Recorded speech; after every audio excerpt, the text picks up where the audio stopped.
Jobber, 6 innings in his first start. And struck out, let's see, I want to make sure about this one. First start, 6 innings, and he struck out 5.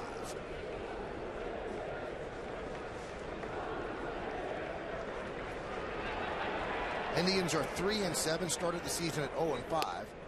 And the pitch inside, 2-1. Chamberlain did not get the win in that first game. The bullpen blew it, but the Yankees ended up winning. These are the numbers on Chamberlain. 4 hits in 6 innings and the 5 strikeouts I spoke of. There's a ground ball to second base. There's one away. Let's take a look at the Jeep Stanley report. First career start against the Cleveland Indians. And last year, 2008, 2.60 ERA, led all of rookies. And in 12 of his 13 previous major league starts, he's allowed 3 earned runs or fewer. So he has kind of gone into the starting role and done a good job for the Yankees. 13 starts in his big league career, 3-1, 2.65. Kenny, you mentioned it's his first start against Cleveland, but the one appearance I do remember was the infamous bug game in Cleveland during the playoffs. When the midges from Lake Erie attack Jobber. That one's driven out to right field. Giving chase is Melky Cabrera on the track. See ya! Home run Mark DeRosa. And the Indians quickly on the board, 1-0.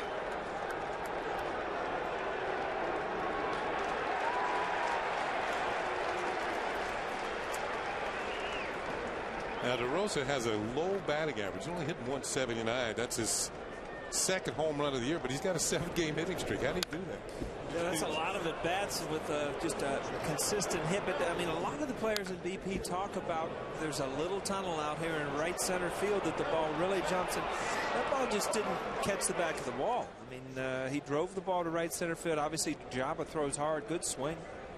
Ball's out far enough away from him where he can get his hands extended. Or his arms extended, I guess. Here's Victor Martinez. Goes with a breaking ball for a strike.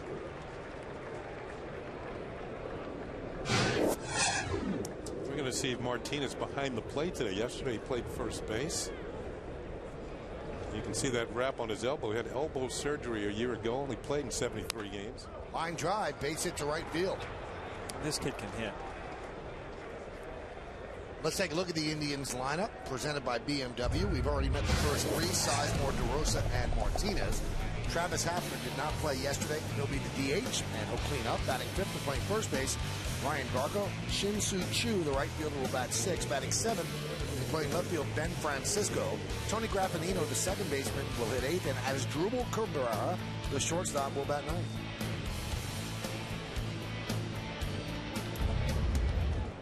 Here's Hafner. He had a shoulder surgery, and they don't want him to play more than 3 games in a row.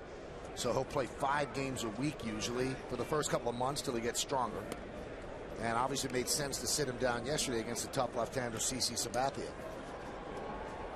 One of the big things for the Cleveland Indians to become a contender in the Central is to get Travis Hafner going again offensively. I mean, he was such a big part of their offense a few years ago, and some injuries has kind of upset him back. But you know, you've got Sizemore, you've got Martinez, who's a great hitter, and you hopefully have Travis Hafner to add a lot of RBIs and power. Yeah, you were talking about his pedigree, if you will. He's had 4 straight years where he drove in over 100 runs, and then all of a sudden it showed the problems cropped up and went downhill last year, fighting his way back into form.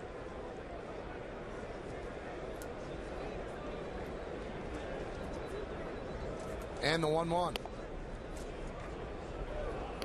Here's a look at Hafner. Here's what we're talking about, his year-by-year stats.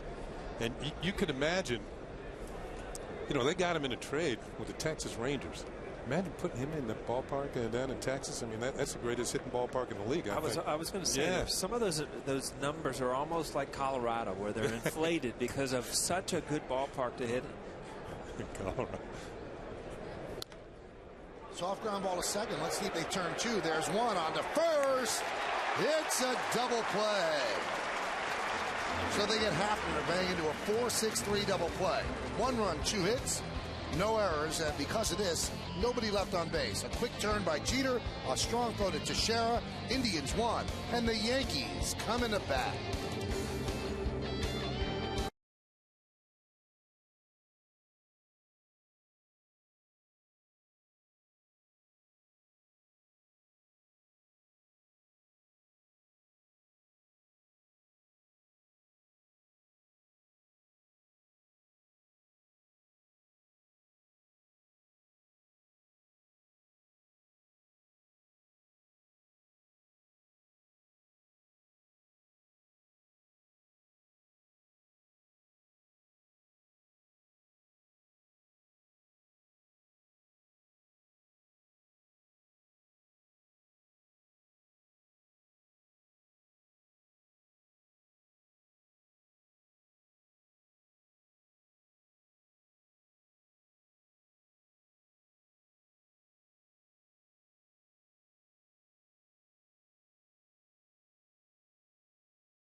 Wash and wax system.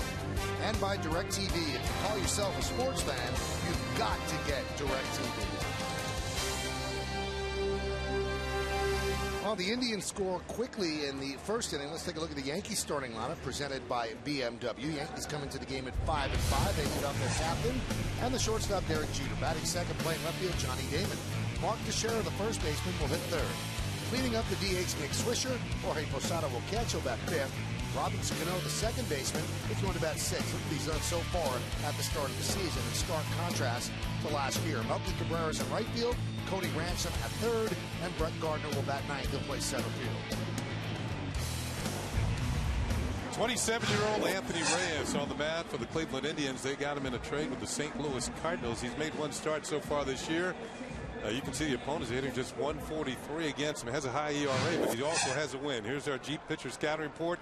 First career start against New York Yankees. Got a very good over-the-top curveball, over-the-top fastball. In 2007, it was a not-so-perfect 10. While he's with the Cardinals, he started the season 0-10 and ended up 2-14. So Derek Jeter digs in.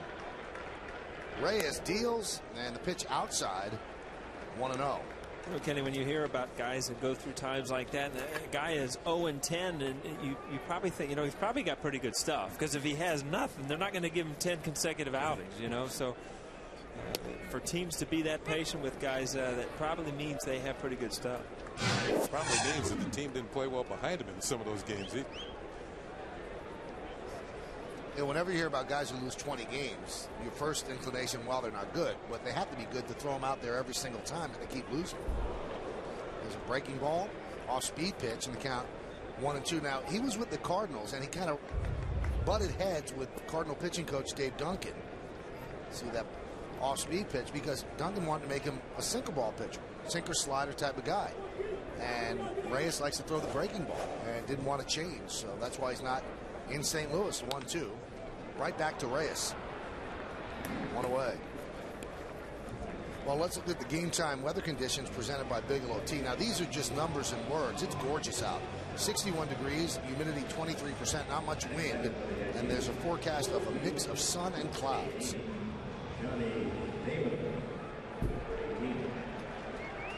Reyes is a three-pitch pitcher. He has a good fastball, a plus changeup that we just saw in the second pitch to Jeet, and then he's got a good overhand curveball. So he's not a guy that has to rely on one thing. He can pitch, and I mean he's got innings in the World Series with the Cardinals. So he's been through a lot as a pitcher already at a pretty young age. The 1-0, hit sharply, base hit. He's also out of a college program which produced some pretty good pitchers. University of Southern California. Tom Seaver, Hall of Famer, and Randy Johnson, soon to be. Well, IOTV offers you incredible HD picture and sound. HD is free with IOTV, the official HD service provider of Yankees baseball on Yes. Here's Mark Teixeira. Took the cortisone shot in his left wrist yesterday, and he said that the wrist feels 10% better than it did yesterday. Maybe it was 10 times better. I was hoping it's 10%. Wow. 10%. Yeah. That's not worth looking at that big needle, is it? It feels 10 times better. The 1-0. I think when they show you the needle, automatically you feel 10% better. I don't want that needle. I'll tell you what, when you think about a needle, you get a cortisone. That looks like a harpoon. That's not a needle. That thing comes in, it's like, are you kidding me with that? It's almost like a joke.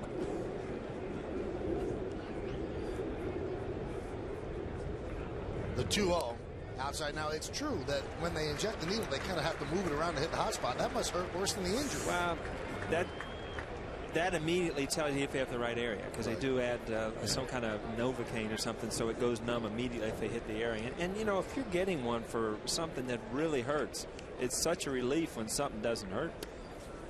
I got one for I got a few for my elbow before elbow surgery eventually. I think what happens, the first one always seems to work. Yeah. And then after a while, if there's really something wrong, it's going to wear off. Then you get another one, and it doesn't work as well. Runner goes. Changeup swung and missed. Throw not in time. Stolen base for Damon.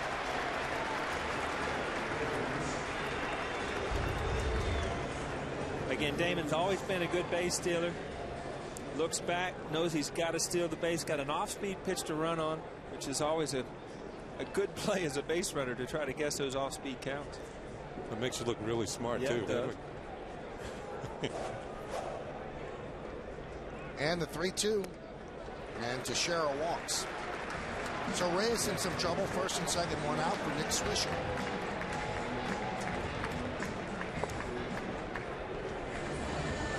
Let's take a look at the umpires in today's game. You've got Phil Cuzzy behind the plate. There's Phil clapping for himself. Ed Hickox at first.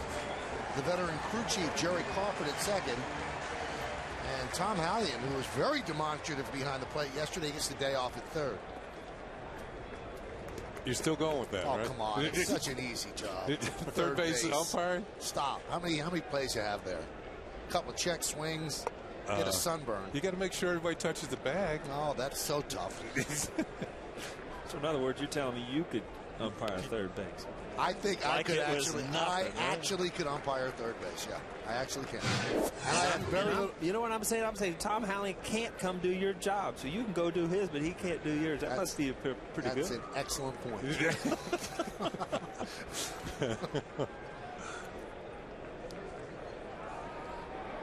Now sneak in behind this goes back a long way. Michael said this about maybe 5, 6, 7 years ago. That, you know, third base, umpiring third base like a day off. It is. Yeah. Now, sure but here's proof positive. All the time, right? If you're the home plate umpire, which is a tough job, the next day you're at third because they want to give you a little bit time. There's the umpire behind Kenny's shoulder. How about all those check swings? You know, that's a difficult decision. Well, here's my take on check swings. Every time you check your swing, you went around. Every single time. I tell you what, I had such a good relationship. Every time I check swing, it was a strike. Believe me. Well, you know, you reap what you sow. Took me a while to figure that out. Damon at second, Teixeira's at first. There's one out, just underway here at the stadium. A gorgeous Friday afternoon, bottom of the first. The 1-1. Outside, 2-1. Yankees made a roster move. Juan Miranda, a first baseman, another position player on the bench for Joe Girardi, is David Robertson, who actually pitched okay yesterday. He got sent down. Yankees really don't need to carry 13 pitchers. Well, they weren't sure that Teixeira would be able to play with that harpoon that they were sticking in his wrist. The 2-1. That one's driven to right field and deep. Chu on the track. In front of the wall, he'll make the catch. Tagging is Damon. He heads to third. So Swisher just missed a 3-run home run, and they're 2 away. Well, that got a rise out of the crowd.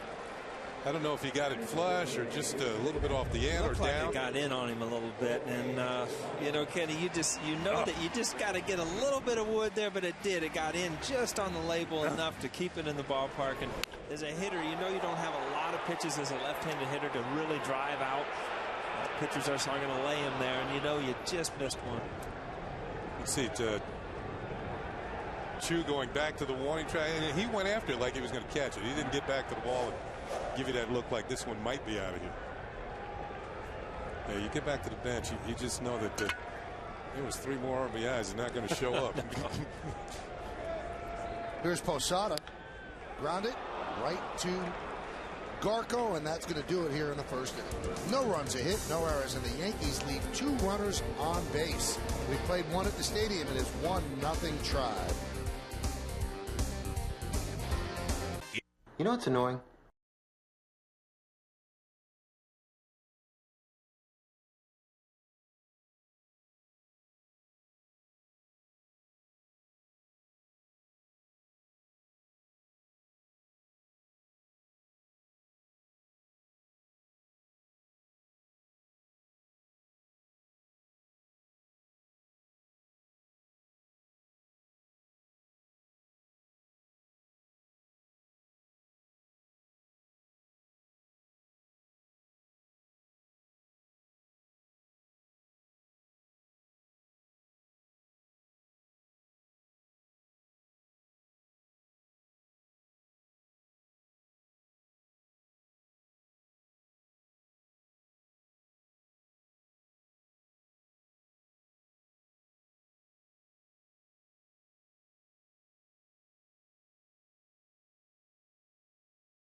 At 1, then the A's come to town. Jason Giambi returns Monday night, 7 o'clock. All right, on Yes. Tuesday, 7 o'clock on My 9. And then Wednesday, back in the afternoon at 1 o'clock, another game on Yes. Saw Tim McCarver down on the field today doing his scouting for tomorrow. And it's always neat to see guys like that have been in the game so long. And I mean, the generations that they've seen and called, and still enjoys going out a day early, going out on the field.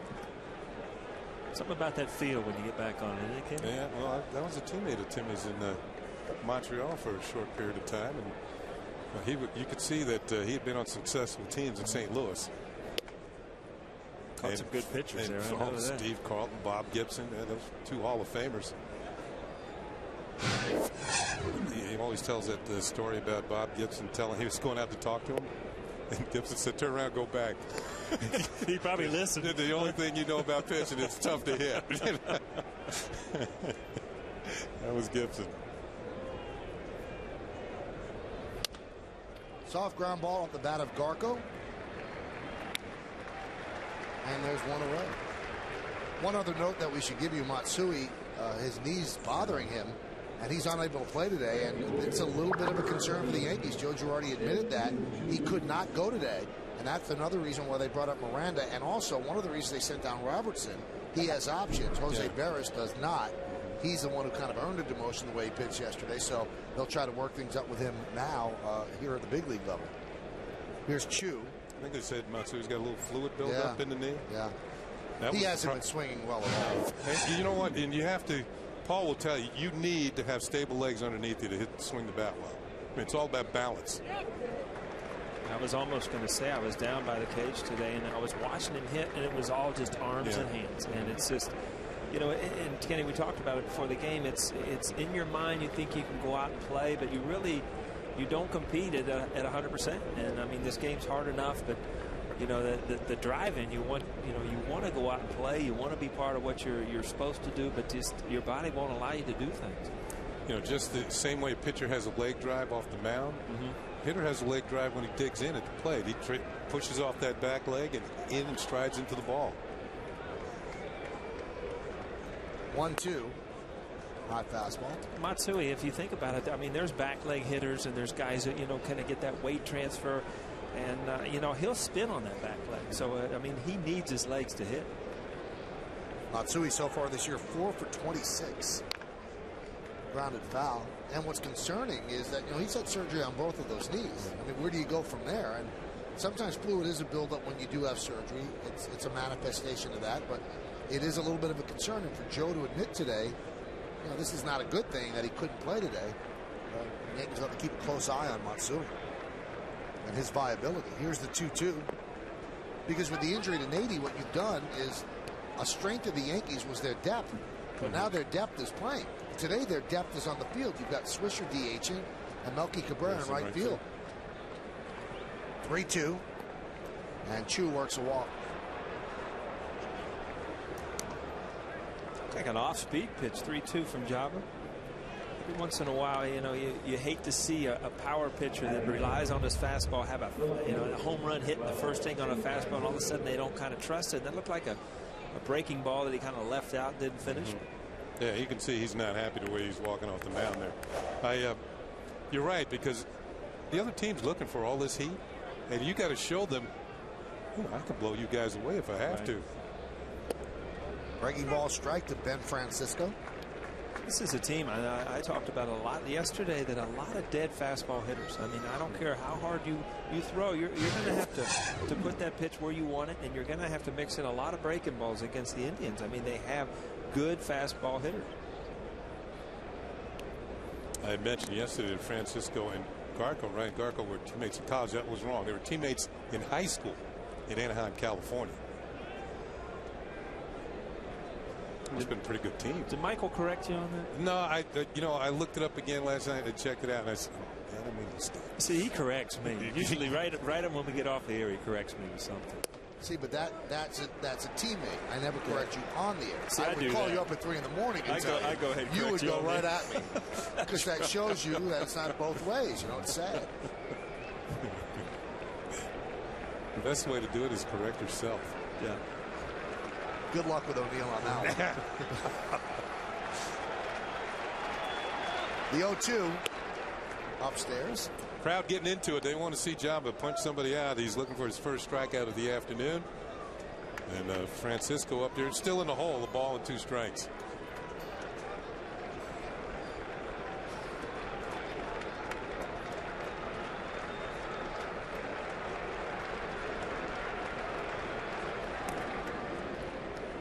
You almost get the feeling that the fans are in the same boat as the players. We went through all the festivities. We're the first of everything. It is a beautiful ballpark. All right, now it's the season. We got to start going out here and winning games. Yeah, the first 10 games have been 50-50. Let's move on from here. 1-2. 94 miles an hour by Java, and that's upstairs. 2-2. So I run into this guy outside the stadium yesterday. About a 25-year-old guy. He's wearing a T-shirt, a Java Chamberlain T-shirt. He said, I got to tell you the story. I said, why? He said, I'm waiting on a concession stand at the ball game today. Swing and a miss on the breaking ball. Francisco down on strikes. He says, and all of a sudden I get a tap on my back, and there's a gentleman in a scooter who hands me $1. You see how Francisco swings and misses at that slider. And it was Java's dad. He said, I'd like to give you $1 for wearing my son's jersey. That means that jersey only cost him $99 instead of $100. What a deal, right? I mean, Harlan Chamberlain was going to go broke with as many people wearing Java stuff. You notice he did it yesterday. Yes. It's suspension today.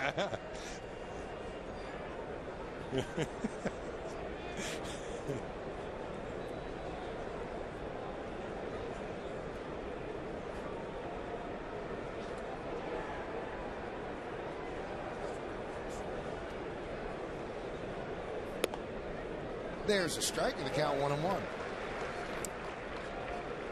Veteran Tony Graffinino. We were talking about it yesterday. He's played for several teams, some of them twice. He's played for Atlanta, Tampa Bay, the White Sox, Kansas City, Boston, and Milwaukee, and now Cleveland. Looks like he's been all over that Central Division. Like the Midwest.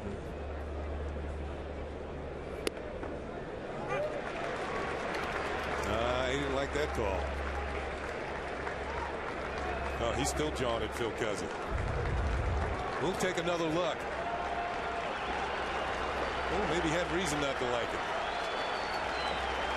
Yeah, I'll give it to him. It hit the line. It was just the batter's box. Okay.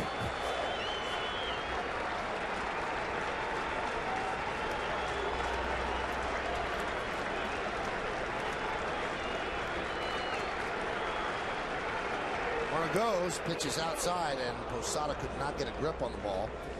So a stolen base for Chu. Great time to run there, Ken, if you think about it, because the 0-2 pitch, you're either going to throw a ball away, you're not throwing a true strike, and that's a tough pitch. And a lot of times you'll get a breaking ball in the dirt. So as a base runner, if they start to fall asleep on you, 0-2 is a good time to run. Now, yesterday, Jorge made a good throw on a pitch similar to that one, a tough reception, and still got Grady Sizemore. That time he couldn't handle it. Swing and a miss. Rapinino down on strikes and is still barking at Phil Cuzzy. He's going to get himself thrown out if he doesn't stop. No runs, no hits, no errors, and one man left on base. We go to the bottom of the second. It's 1-0 Tribe.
Bernie playing guitar. Number 2, Babe Ruth's bat.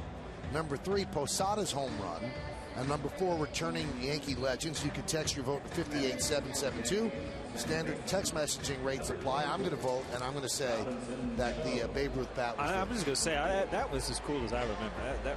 I'm a number 2 guy today, Mike. So we agree on something. That was pretty good, but, I'm glad it was a Yankee who hit the first home run. Right. So I'm going with Posada. And it was so weird that Posada actually swung Babe Ruth's bat in the dugout, so maybe some of that 1923 magic transferred into him. Now, Grady Sizemore hit the first grand slam, and his bat is going to the Hall of Fame in Cooperstown. So I went up to Posada today, and here's Posada trying out Babe Ruth's bat. Gino warming it up for him there. Look at the size of that thing, though. I mean, they used a different type of lumber in those days. I asked Posada, I said, did they take your bat to the Hall of Fame? He goes, no, that's in my house. So I'm sure they asked, but he wants it for himself. Well, that bat was made of, Babe Ruth's bat made out of redwood. Looks like a little mahogany. You know what? I was talking back in the old days, right when I got called up, and a lot of the old guys used to soak their bats in linseed oil, and they thought that would make it harder. So I did that one winter. I stuck some bats in linseed oil, and you're supposed to just let them sit for days, right? I pull these bats out, and they're like railroad ties. I mean, you can't swing these things. They go to like 50 ounces, but that's the old type of bats were heavier. Well, when Jeter picked up the bat in the first inning, it looked like he was going to try to swing it, and he said, I might have used it in the game if Wakefield was pitching. He said, I couldn't have gotten that bat around. I think Babe Ruth swung a 40-ounce bat. Most guys today swing 31, 32 ounces.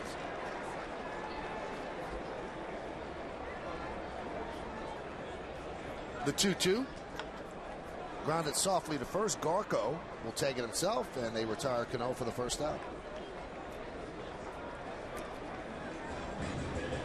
Now, Paul, you were one of the Yankee legends introduced before the game yesterday, and here's Derek considering whether or not he should swing the bat, then decided against it. So in the room where all the legends were waiting, you got to hang with some pretty famous people yesterday. You know, right? it's always fun because you feel like you're around here enough, but there's something about when you walk in the room and Yogi Berra, Whitey Ford, guys like that are in the room, it still kind of humbles you because you never put yourself on levels that guys that played before you. And Kenny, I'm sure the same thing. I mean, the guys that you idolized when you were little, and then you get up, you never put yourself on the same playing field with them because of what they were in your mind. And then Yogi Berra, Whitey Ford, guys like that are just the epitome of what, you know, superstar baseball should be.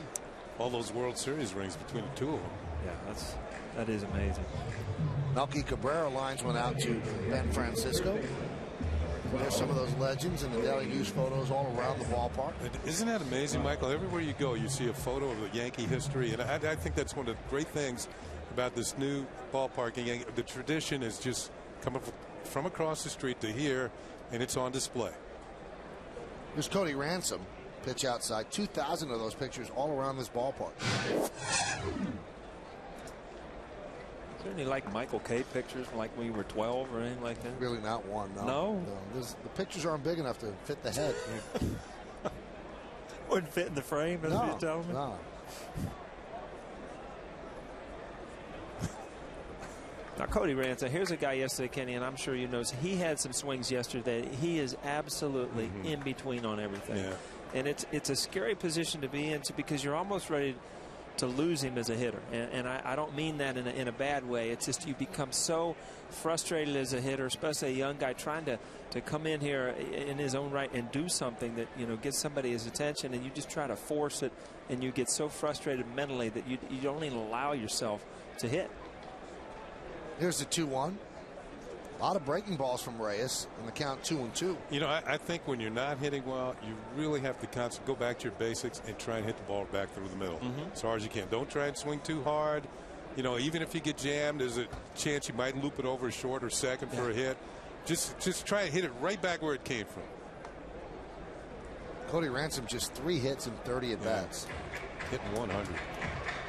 And it's not really the numbers, it's the at-bats that we saw yesterday where, you know, you really you're not giving yourself a chance to get a hit because you're guessing so much, and they're throwing him so many breaking balls right now, which shows, you know, how anxious you are as a hitter. And then you freeze right there on the fastball. It's a tough position to be in. And when you're struggling, that's a strike. When you're going well, that's a ball. 1-0 as we go to the third.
Starting pitchers brought to you by Verizon Fios. Over 100 HD channels and the fastest internet. This is Fios. This is big. Fausto Carmona gets start for the Indians with a 9.0 ERA, and Chin-Ming Wang has really struggled in his 2 starts. A bloated 28.93 ERA, and the Yankees want to get him straightened out. ERAs get bloated? That one is. Here's Melky Cabrera. I've seen him worse than that. Especially early in the year. I mean, tomorrow's a big start for both teams. Yeah. I mean, you've got Wong, who they're really depending on, and Carmona. I mean, he's got to be.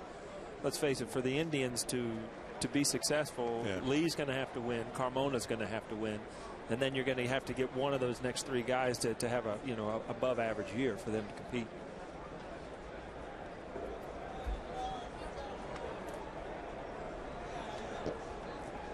On the Modell scoreboard, the Indians lead the Yankees 1-0, and Modell is the official sporting goods retailer of the Yankees. The 2-1.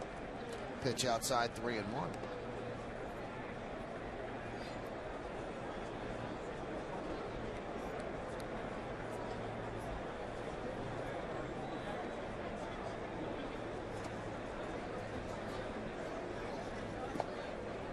There's a strike. Melky Cabrera is played second today. He's filling in at shortstop. Johnny Peralta had a pretty good day yesterday. Not in the lineup. Cabrera is a switch hitter, so Did Peralta have that slide into the plate yesterday? I think, yeah, he slid into Jorge's shin guard, I believe, with his left hand. Yeah. Looked like he was hurting a bit after that collision. But you hate to lose somebody like that. That drove in all those runs yesterday. Had a couple of opposite field doubles. Good looking hitter, especially fastball. And there's a walk to Cabrera. He also batted cleanup. Now, last season he had 78 games in the cleanup spot as a shortstop. That's the most at that position for any major league. Usually shortstops bat toward the bottom of the lineup at the top. Now, can you tell me the shortstop that started as many 100 games in a season from the 4th spot? The last one to do that? A-Rod? That's good. That's a good guess, though. I know who it is because I looked at it before the game. But it happened a few years back. American League East? Ripken? No. A little sooner. More recent. We're going to break here soon. I'm having a little trouble. Nomar. Oh, yeah, Nomar. 113 for the 2000 Red Sox. 113 starts at cleanup. See, you guys read all these pregame notes. That's why you know the answers to all these questions. Now, Paul, see, those notes are in front of your desk, too, if you'd like to read them. Very interesting stuff.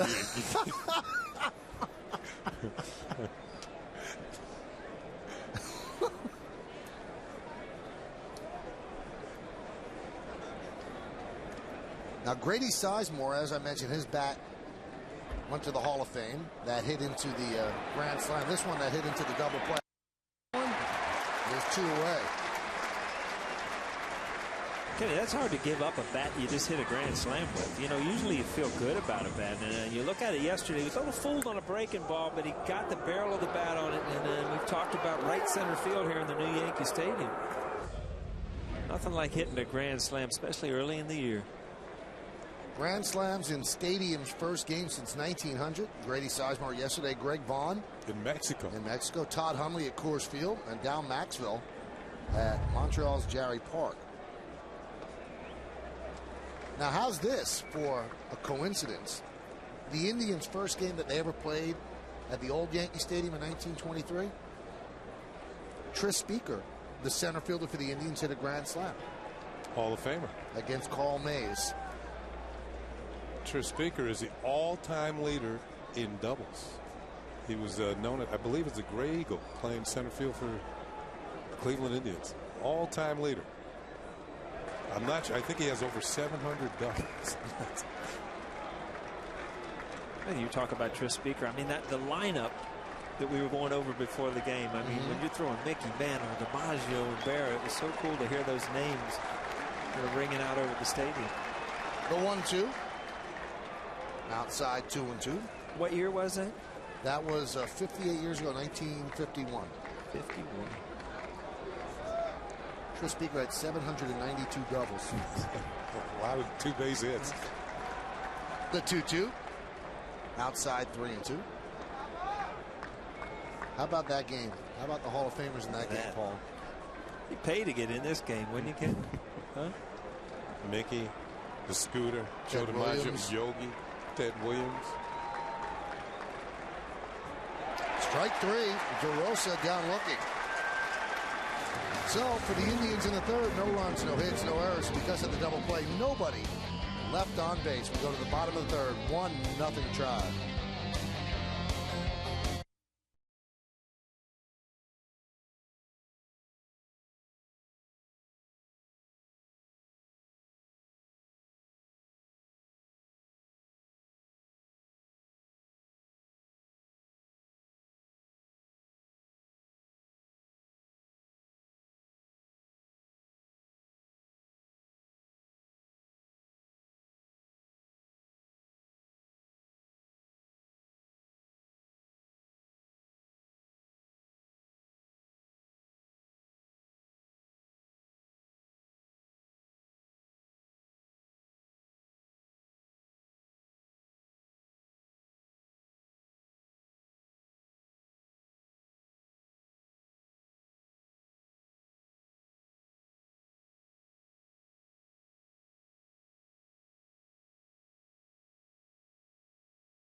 The Indians lead 1-0 on Mark DeRosa's first inning home run. On the Modell's scoreboard, Yankees are trailing 1-0. It's the official sporting goods retailer of the Yankees, Modell's is. I heard a rumor, Paul, that you ran into Jerry Seinfeld yesterday. I did. Yeah? You talk about the New York moment, huh? Yeah. How was he? I'm walking out. You look over. You don't even realize it. And he was with George Wallace, the other comedian. Yeah, his buddy. And you just look over, and here's Jerry Seinfeld.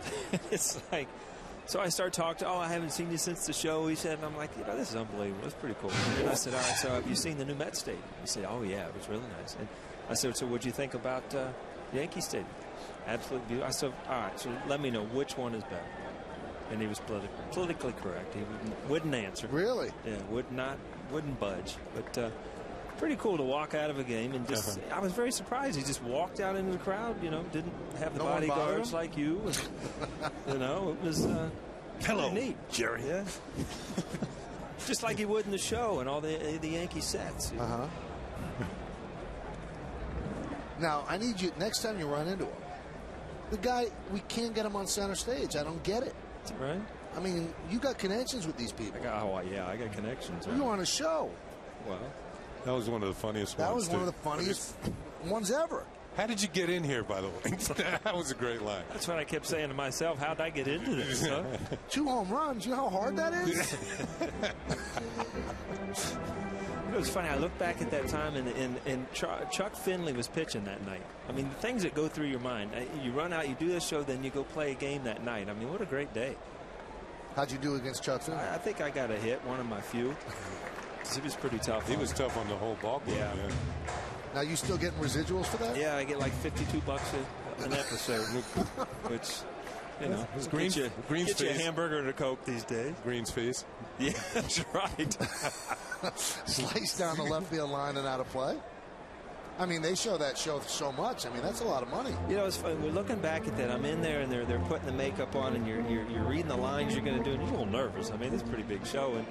And Kramer walks in to introduce himself and starts talking, and it's going through my mind like, is this guy in character? Is this really him? And as it went on and on, I'm like, this is really him. This dude's out there.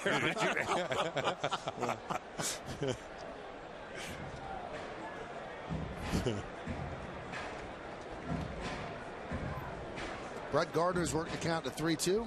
Obviously, he'd love to get on some way and then start the running game. Anthony Reyes knows that. Wants to go right at him. The 3-2. Hit sharply to short. Tough hop for Cabrera. And there's one away. Man, the left side of the infield's always under pressure when Gardner hits a ball on the ground. He hit this one hard, and he's only thrown out by a step and a half at first base. Now, getting down the line, and this ball is a rocket at Cabrera. He straightens up, gets rid of it, and watch how close his play is. One step. Right. And this is Gardner going. So the left side, anytime he hits the ball left side, if he hits it slowly, he's got a really good chance of beating it out. That time he just hit it too hard. Can you guys imagine how many more hits you would have gotten if you were that fast? You know, it's fun to see somebody that's good at something that uses it. And for him to be successful, I mean, that left side of the infield, see, Derek just gets missed by a hanging curveball, should be his bread and butter. Because if that shortstop, that curveball just hung out there, if that shortstop have to go to his right at all, Gardner could get 30 or 40 hits a year by just beating that ball out.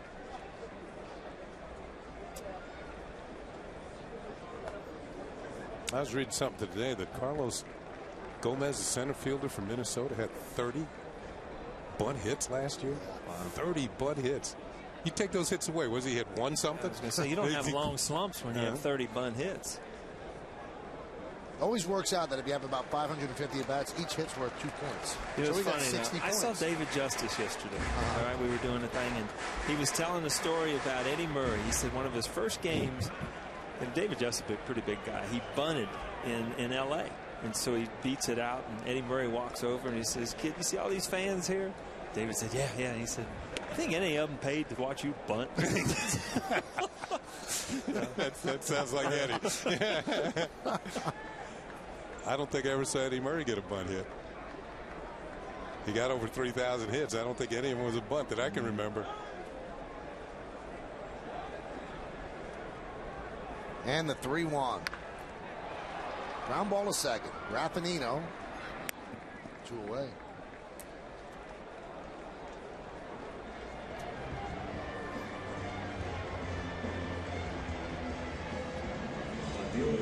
Meanwhile, the Yankees have hit 2 balls to the outfield. One of them was hit fairly well by Swisher in the first inning. But they haven't really jumped on Anthony Reyes. Remember, this is his first start ever against the Yankees. So all the video they've been watching, it only tells you so much. You got to get up there and hit against it.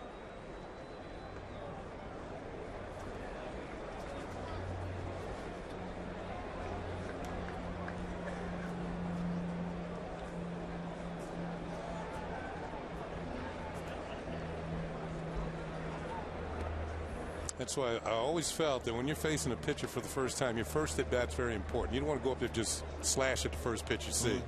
Well, you see if you can run him full, run the count full, see as many pitches, everything that he's got, and that prepares you for the rest of the game.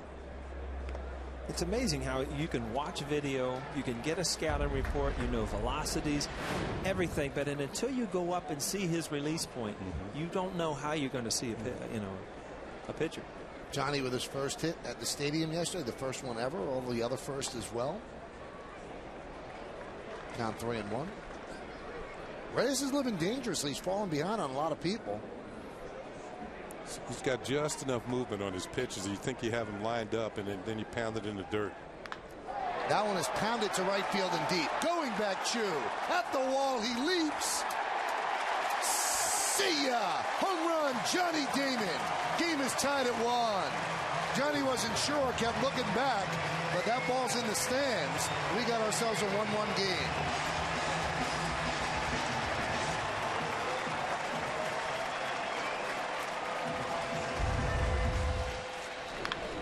Michael, you talked about it. If you pitch behind long enough, I don't care what lineup you're going to pitch to, you're going to get guys taking aggressive swings. Johnny Damon gets a 3-1 fastball. Just gets enough of it to get him that first row. That counts as much as that one. It goes 450 feet. You know, kid? Yeah, there's your fence scraper right there. The Yankees have 2 hits. Johnny Damon has both of them. Mark Teixeira takes a pitch outside. Let's look at the IOTB HD super shot as Chu goes back. And a nice catch by the gentleman in the light blue shirt. Fouled away. He was prepared, brought his glove with him. Going home with a souvenir. Courtesy of Johnny Damon. See, Johnny said, I didn't get all of that. Didn't quite get to it, but I got enough of it. Because the worst thing, you say, yeah, I crushed that ball, and I barely got out of here. That one is crushed. There it goes. See ya. Hit him with the side of the second deck. A monster home run for Teixeira as the Yankees go back-to-back in the third to take a 2-1 lead.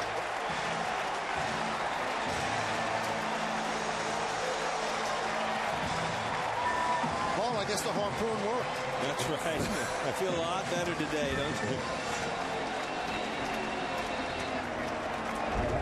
Well, I know that Mark Teixeira's parents are very happy. They're here in the ballpark today. They came up from Maryland to watch their son play in this series, the opening series for the Yankees at the new ballpark. And that'll make your parents stand up and cheer along with about 50,000 other people.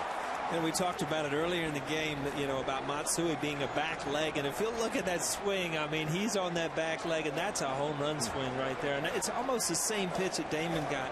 Just a fastball up in the zone. Teixeira quick enough to just absolutely crush it. You see this, there's not much weight transfer here. I mean, it's just everything into that ball. Michael, you talked about those ones, as soon as you make contact, you know there's out. That's one up right there. You talked about that yesterday, that you don't have to wait and see if that right fielder's going to have a play at it. Sometimes the right fielders don't even move. That's even better. Yeah.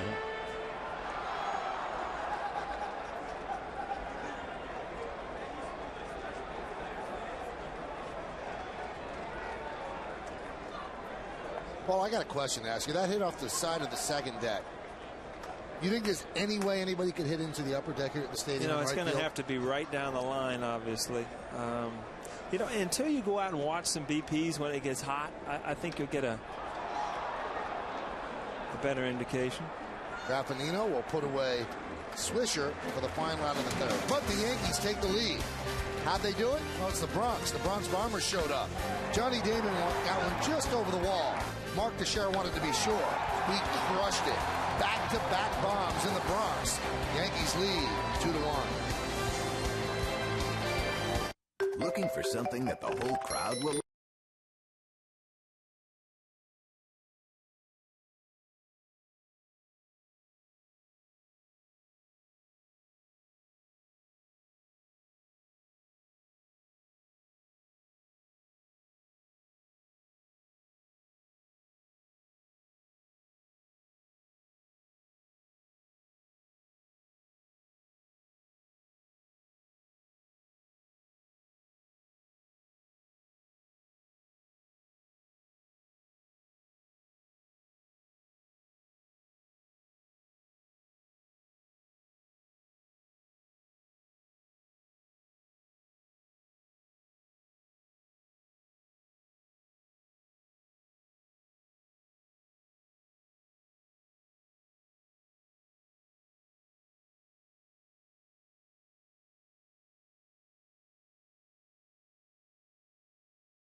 Quiz. Today is the 58th anniversary of PA announcer Bob Shepard's first game at Yankee Stadium. Who's the first batter that he ever introduced? We'll find out in the bottom of the fourth. Well, now Jabba Chamberlain has a 2-1 lead thanks to the back-to-back home runs in the third. Victor Martinez will lead off. 2-3-0, leading 1-2-0. Martinez singled to right in the first.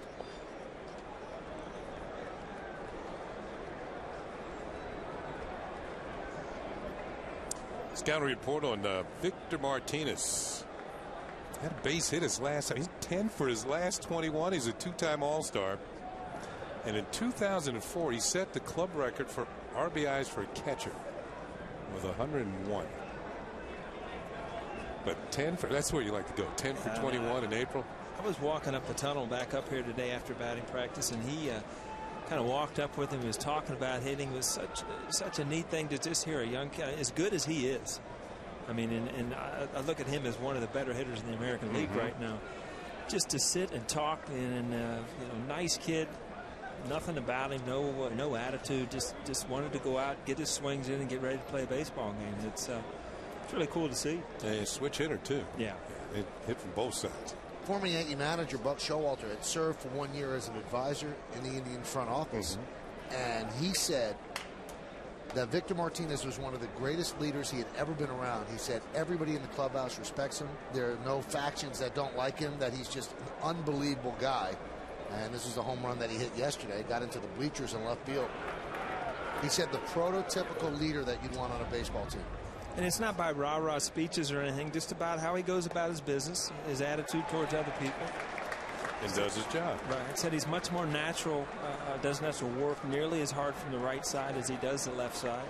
But he is, again, one of the best hitters, RBI-wise, just true hitters in the American League today.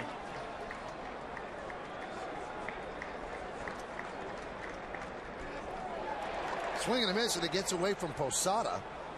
And Martinez is going to reach. So that'll be a strikeout and a wild pitch. Again, Jabba Chamberlain, I mean, he can snap off a nasty curveball. It looks like it ricochets off the shin guard. Or actually off Martinez's back leg.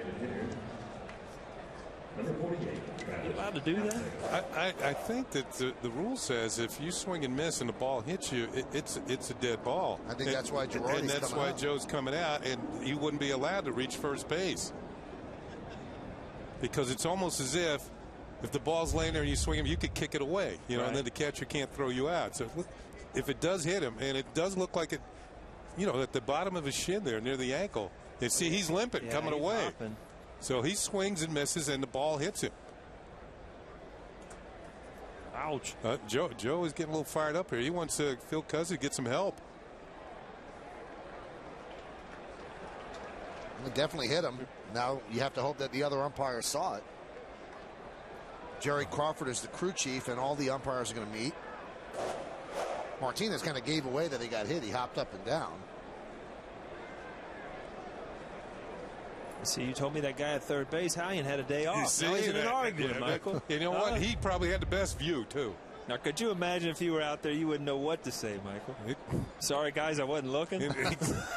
I'm on vacation today. I'm on a staycation. He's out. They did it. Yep. Now Eric Wedge obviously has to go out and get his 2 cents. So a good catch by Girardi, great catch by Kenny as well. So Victor Martinez is out with the strikeout.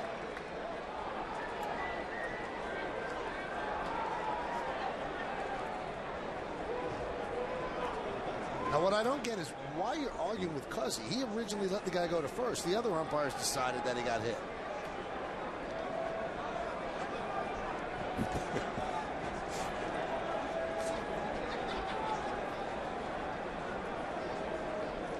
Just you need the whiteout for the scorecard, Michael?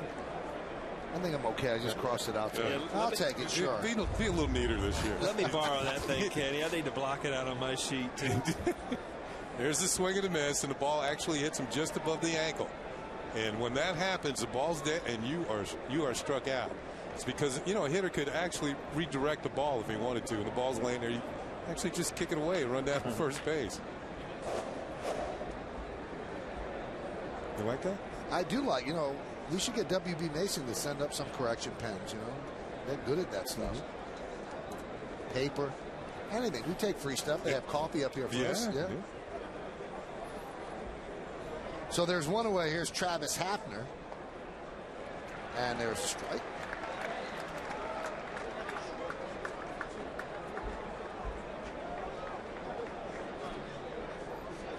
Hafner wrapped into a double play in the first inning. The 0-1.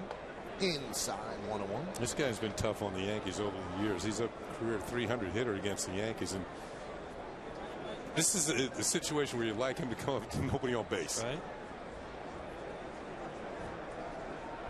I always like to have a bailout with guys like this that can hurt you. You know, if you do get behind, you don't have to give in. And if there's certain times where, you know, you get those guys ahead of you on base where you have no bailout and you have to pitch to guys that can hurt you, and that's when you get in trouble.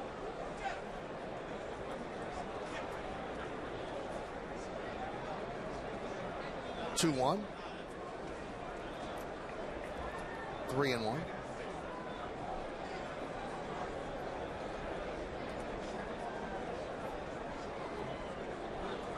Ryan Garco is on deck. Tough part of the order for Chamberlain. 3, 4, and 5. Martinez, Hafner, and Garco. Kenny, we're talking about a guy who can do some damage. And if you look up at the scoreboard, I mean, 2006, he had 6 grand slams to tie Don Mattingly. I mean, that's 24 RBIs and 6 at bats for your baseball card. You know that? 6 swings, 24 ribbies.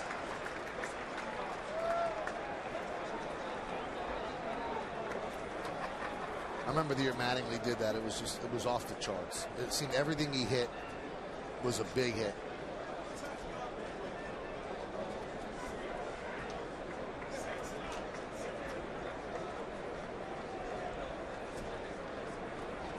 It's like Hafner's trying to get that shoulder loose, doesn't it?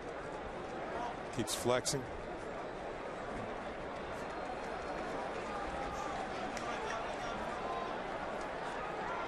And the 3-2.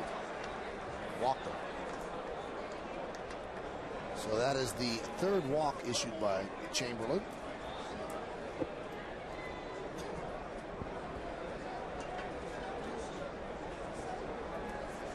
.59 pitches for Chamberlain.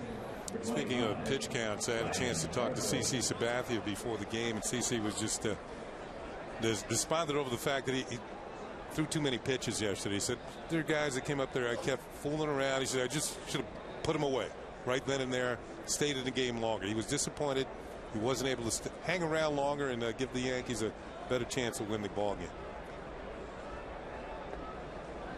You know, if you think about it and you hear this old cliche, he's a horse out there. I mean, this guy is an old school guy. I mean, you could give him the ball, and I'm telling you what, you could get 140 pitches out of him, 150 pitches on given days. I mean, he uses his body so much. He's a guy that, if he's got his stuff, you know, can give you complete games. How many times did Milwaukee give him the ball on 3 days rest last year? Yeah. Well, 3 in a row toward the end. He was amazing. He won all 3, and they needed to win every game because they just got in. He's a folk hero in Milwaukee. 1-1. Fouled away, and considering that he did that when he knew he was going to be a free agent, and that it was a big payday at the end of the rainbow, and he didn't care, and he told his agent not to complain to anybody. His job was to get the Brewers into the playoffs. So took any selfish interest that he might have and put him on the side. A lot of people will see that, you know, you make those mid-season trades, and I mean, how much can a guy really affect the outcome of a team for half a season? Well, case in point, I mean, he absolutely took that team on his shoulders at the end and put a team into the playoffs. Ground ball to Canó. He was thinking about second, but he throws it to Teixeira as Hafner moves to second, 2 away. I think he had a slight bobble and then decided he made the right play by going to first. Once he had bobbled it, I think he realized that maybe I've lost chance for a double play here, and decides to get Garco at first base. Such a heads-up play, though. I mean, it's going to be a bang-bang play here. So, you know, get your out. You know who's running. Take your time. Garco, not a speedster. Get the sure out. Give Jabba a chance to get out of this inning.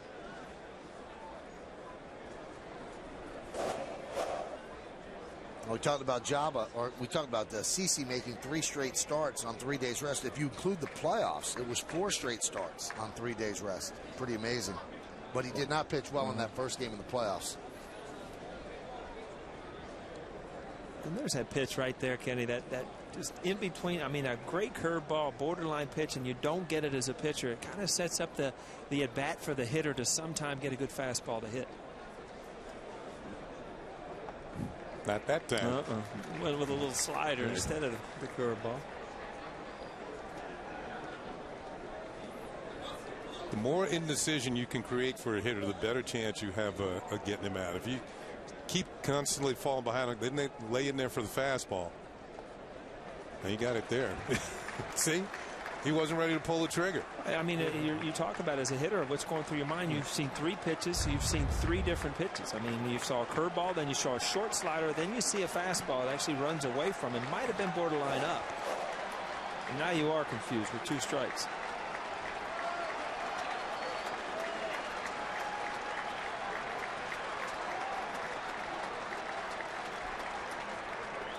Check swing. Did he go? Tom Hallion said no.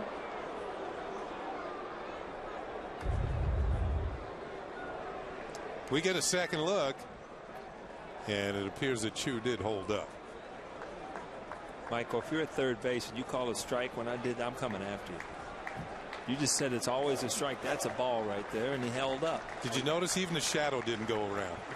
You would have come after Gandhi. So you're over there shaking your head, tough guy. Let's go. Call me out.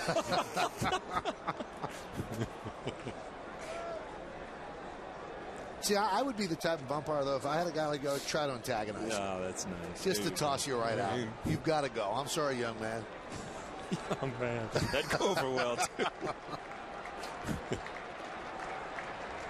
3-2. Fastball buzzes him inside, so a walk to Chu. First and second with 2 outs, and that'll bring up Ben Francisco. Chu almost takes one off the hip.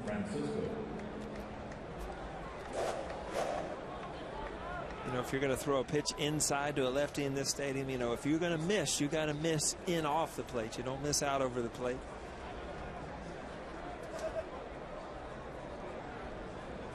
Francisco struck out in the second inning. Breaking ball outside, 1-0. Because he's been very consistent in that little borderline slider curveball down, you know, inside to a lefty, away from a righty. They've all been balls this inning.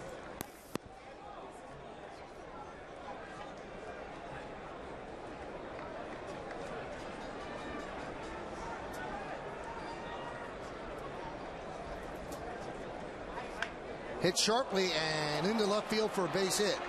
Johnny Damon comes up throwing. Here comes Hafner, and the relay throw bounces off Hafner. He scores. Game is tied at 2 on the RBI single by Ben Francisco. Well, third base coaches know. I mean, it's not Johnny Damon's strength. You know, a base hit, especially with 2 outs, you're going to take any kind of chance to score your guy. Got your fastball. Francisco drives it into left field.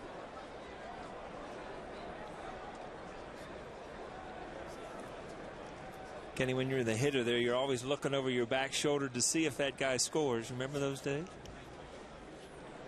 Oh, you want that run batter there? Oh, absolutely. Yeah. Especially his 2-out rib. He looked like he had a little hesitation going to third.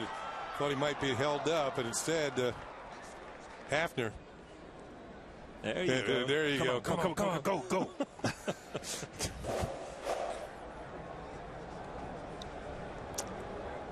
Ben Francisco.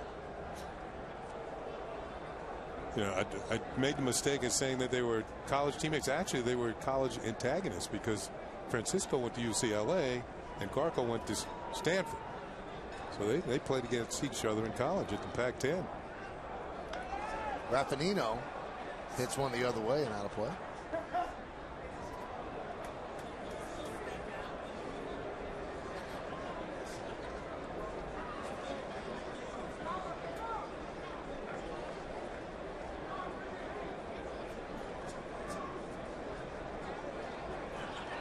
Chu is at second, Francisco at first. It's a 2-2 game, each team with 3 hits.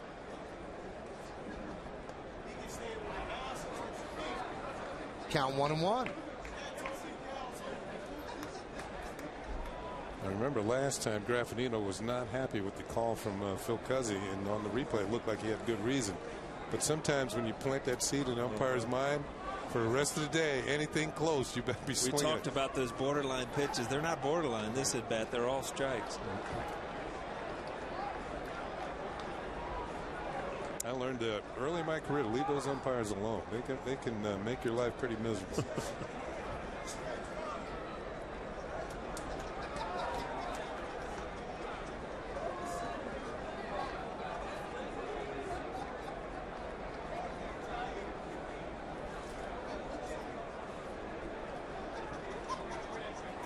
And the 2-1. Given out toward right center. Gardner's there. And he puts it away for the fine out. But the 2 walks hurt Java Chamberlain. 1 run on 1 hit, 2 walks, and 2 men left. We go to the bottom of the 4th. It's a 2-2 game.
That he introduced, and the answer is Dominic DiMaggio of the Boston Red Sox. He led off for the Red Sox in that game.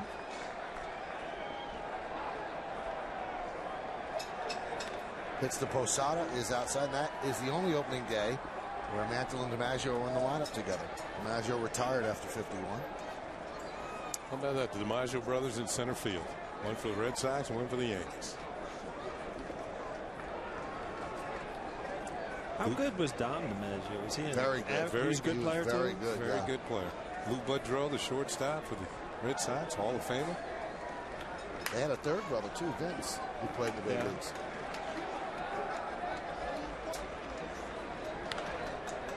Popped up left field line, giving chase is Francisco on the run, and it's a foul ball. He can't get there. Jorge Posada hit 116 home runs at the old stadium, and now he has 1 here at the new one. Babe Ruth hit 259 at the old stadium. But playing in today's game, he ties Elson Howard on the all-time Yankee list in games played. 1,491. 1-1. There's a strike. I agree with you, Kenny, when you said, you know, it's kind of apropos that a Yankee hit it. Also, that one of the old guard, you know, from the championship years. That's even better. 1-2. Shattered bat. Boy, he's broken a lot of them. That one ended up in the Yankee dugout. And there's one away.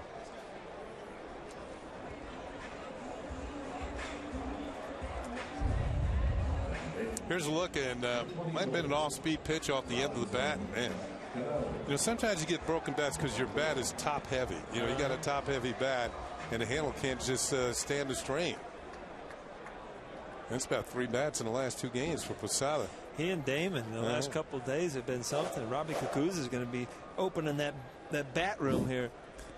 Bat room. You can lock them up now. Private cases and all for the bats. Like a wine cellar. That's right. There's that dead soldier.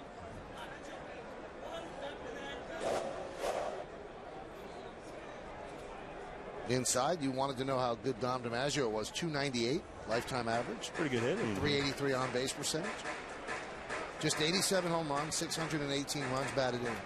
Not the same sort of player as Joe D. Didn't have the power, but a real good defensive center fielder as well.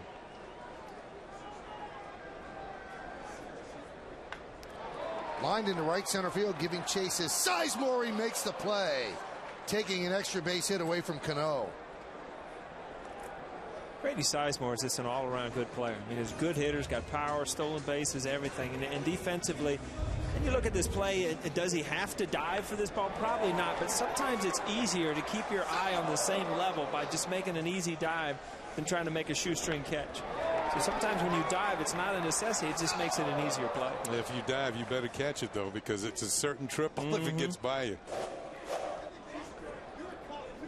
Pitches inside to Melky Cabrera. Melky with the start today in right field. Swisher is the DH. And Matsui has fluid on the knee, so he's not in the lineup.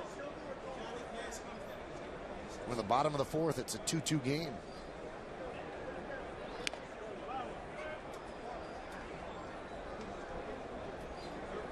Count 1-1.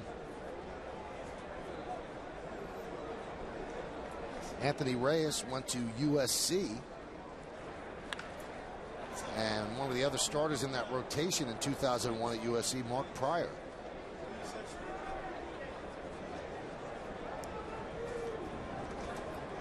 These are some of the notable Trojan players out of that USC line. Tom Seaver, Randy Johnson, Mark McGuire, Fred Wynn, Dave Kingman, the 2 Booms, Barry Zito. Steve Kemp, I believe, went to USC. Richie Dower. A couple more USC alumni. You signed out of high school, Ken? No, I went to school for a year. Did you? The 2-2. Driven deep to right field. There it goes. See ya! Against the facing of the second deck. Yankees' 3rd home run. Yankees' 3rd run. It's 3-2 Yanks.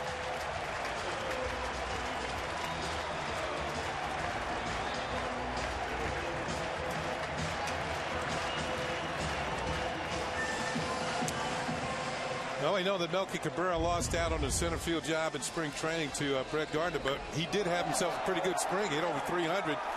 Picks on something on the inner third of the plate, turns on it.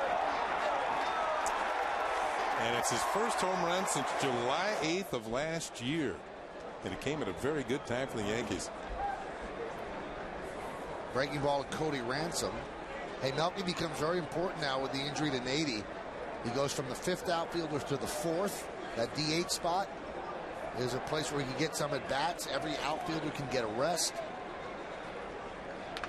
Hit sharply to shortstop. Cabrera is there across the diamond, and that's going to do it here in the 4th inning. But the Yankees take the lead on Melky Cabrera's home run. 1 run, 1 hit, no errors, and nobody left on base. A quick, compact swing from the left side gives the Yankees a 1-run lead as we go to the 5th.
scoreboard, top of the 5th inning. Yankees lead 3-2. Now let's take a look at how the Yankees got that lead. Let's go some hitting 101 here. Kenny, we talked about Teixeira, how he back legs the ball. And you'll see when Melky gets there, his back leg's even off the ground. It's just a totally different kind of a weight shift. Shows that, you know, there's a lot of ways to do different things. But Melky Cabrera with a good swing on an inside fastball. Weight totally transferred to his front side. But there's something about it. I don't care what you do with your bottom half. If you square that ball up on the bat, good things usually happen. You'll see we saw it earlier, just like a spinning on the back leg, and you'll see all that weight going towards the baseball, back foot off the ground actually when he made contact.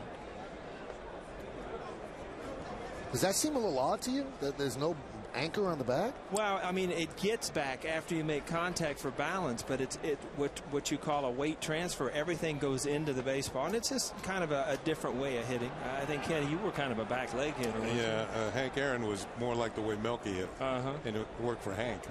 755 times. Right. I got out on my front foot a lot, and when I went bad, I got out there too quick, and it almost becomes a lunge, and that's where you got to be. There's a real fine line of getting out there too quick.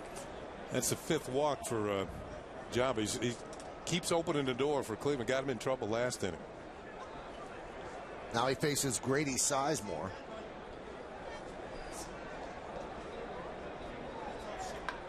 Hit sharply and through the right side for a base hit. Cabrera stops at second. Melky comes up throwing, so the Indians are set up first and second and nobody out. Again, as a left-handed hitter, you see Sizemore get out there and try to hook that ball, and you know, with a man on first base, you got a little bigger hole on that right side of the infield. Good things happen.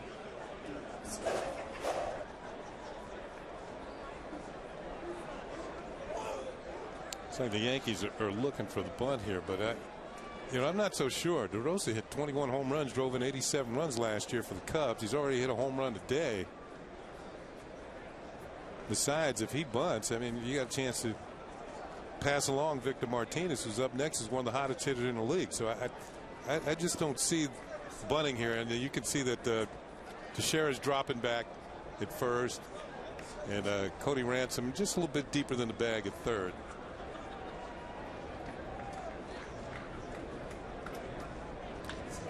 There's a base hit to left field. Cabrera rounds third. Here he comes. The throw, not nearly in time. An RBI single for DeRosa. And again, a walk opened up the gates, and it's a 3-3 game.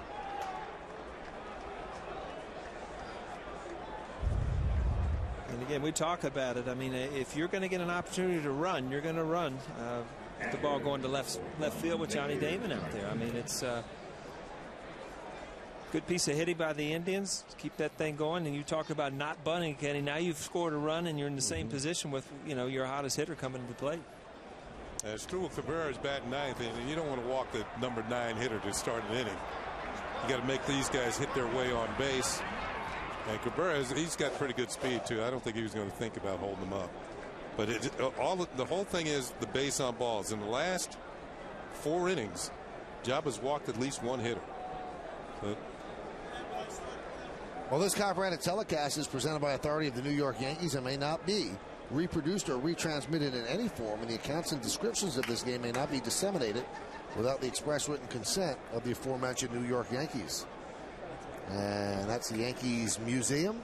Don Marston, the Yogi Berra, 60 feet 6 inches away, and that's the ball wall. Over 600 balls signed by people associated with the Yankees. There's Victor Martinez. Pitch outside.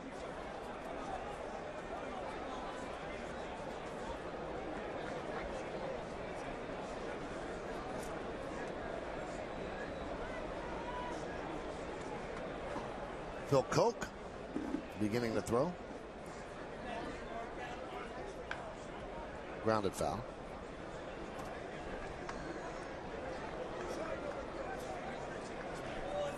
Martinez singled to right and struck out.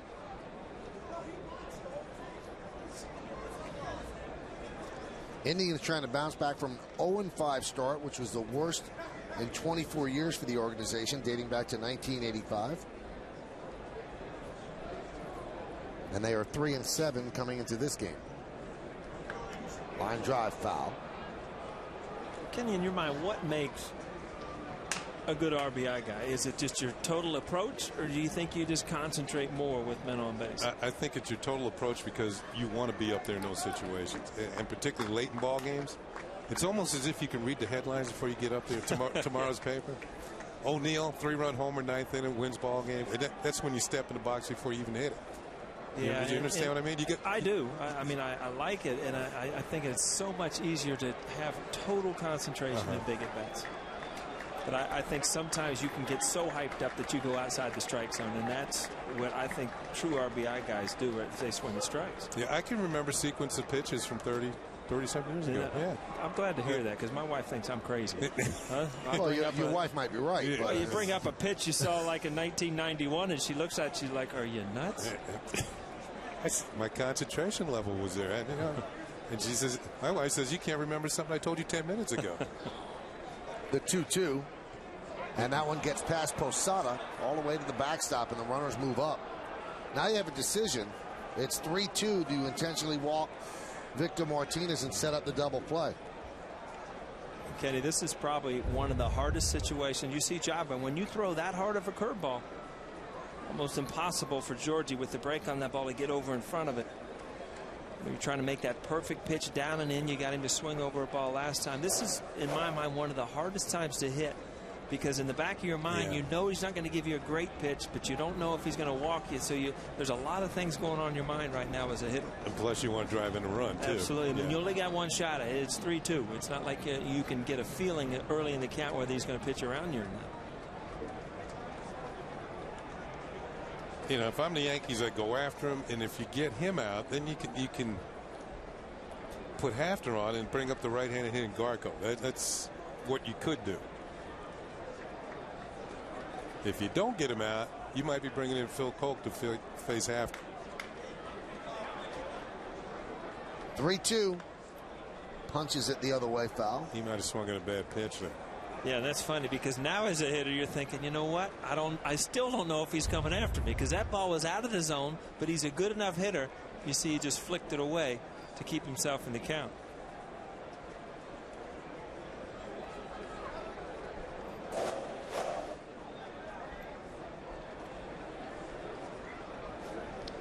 Big jam for Chamberlain. Second and third, nobody out. 3-2 count. Might be that breaking ball down in a good hard one that make him.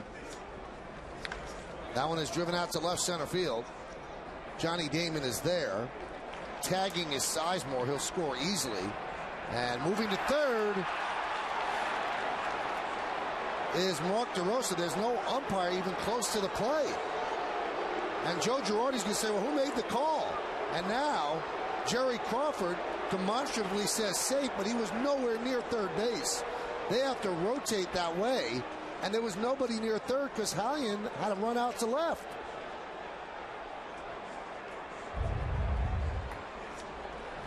Here's a fly ball to left field. Sacrifice fly is going to score the runner from third. And here's the throw by Johnny Damon. Now where's the ump? Now you're right about the rotation, Michael. The third base umpire Tom Hallion goes out to make sure the ball is caught. Then it's up to Jerry Crawford, the second base umpire, to move over to third and make the call. You can see Joel Skinner say, get down. It's a close play. It appeared that he might have been in there. He did get it right, but it's just the sense of not having somebody there. If you're in Joe Girardi's eyes, is somebody should be there for a closer look. Cody Ransom trying with the quick tag, but you can see the right hand gets to the bag. Well, that is great camera work and slow motion action. The umpire is maybe 60 feet away, and he didn't even make the call. Jerry Crawford made the call, and he's around second base. You see DeRosa looking around for the call. He's looking at the third base. Who's making the call here? You can see the Indian scouting report said we're running on Damon every chance we get, and that's exactly. You usually don't tag and go to third on a fly ball to the left fielder. Pitches outside the Hafner, especially medium range fly ball.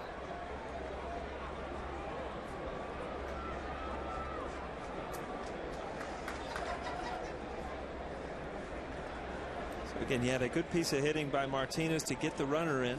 3-2 fastball away. But again, now you're putting Hafner in that same position with a fly ball to score a run.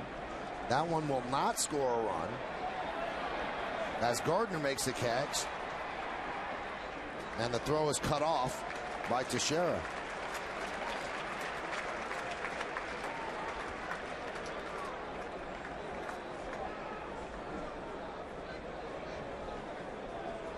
Well, you think back to Travis Hafner a few years ago, that was like an automatic run scoring. And those are the at-bats that haunt you. That you go home tonight and you know you had an easy opportunity just to drive in a run. I mean, infield back, I mean, all you got to do, and you can see it. Kenny, you've been in that situation right there. That's just an absolute gimme. You've got to get it done. Ground ball is short a second, they got to run. Yeah.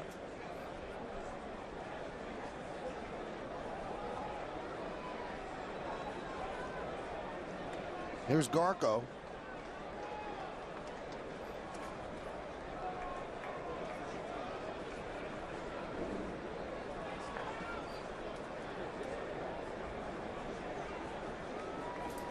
Jabba has walked 5 today, and 2 of those runners have scored.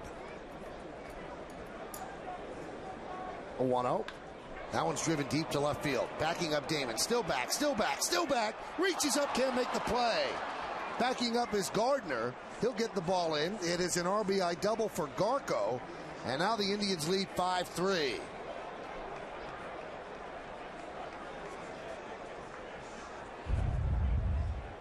See another fastball, and Garco drives it over Damon's head. Damon doesn't have a lot of time to get back on this ball. It wasn't a fly ball. It was a hard hit line drive.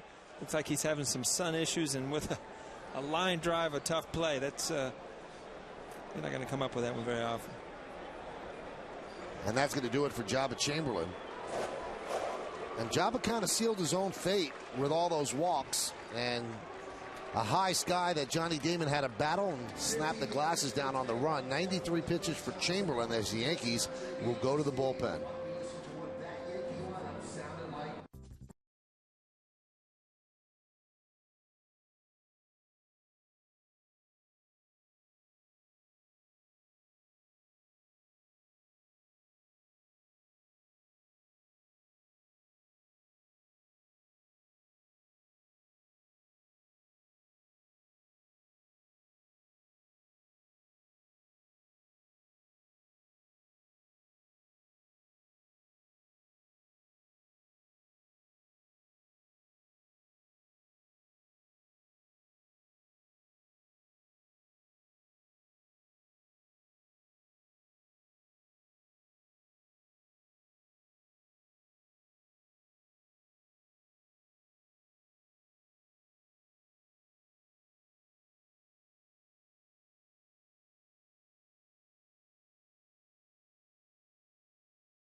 By Audi, the official luxury vehicle of the New York Yankees.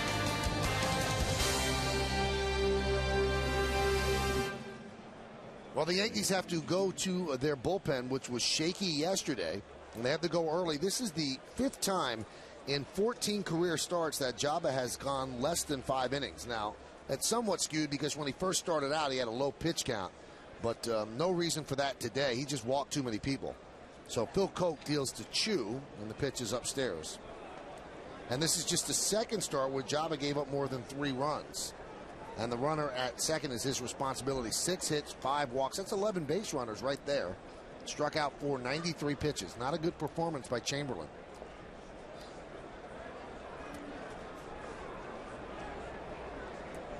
gives way to Koch, who came on and got the Yankees having an inning yesterday. Just pitched a third of an inning and got an out.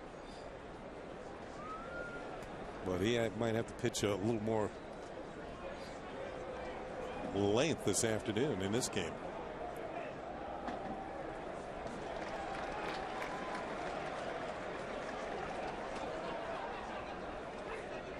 You know, it's amazing, and this is the way baseball is. I mean, you hear how bad a start the Indians are having. They're getting beat on the road. They start off 0-5, and they show up in Yankee Stadium, and all of a sudden, it's like somebody flipped a switch. They look good. You know, Lee threw a good game yesterday, and all of a sudden, their bats are starting to turn around.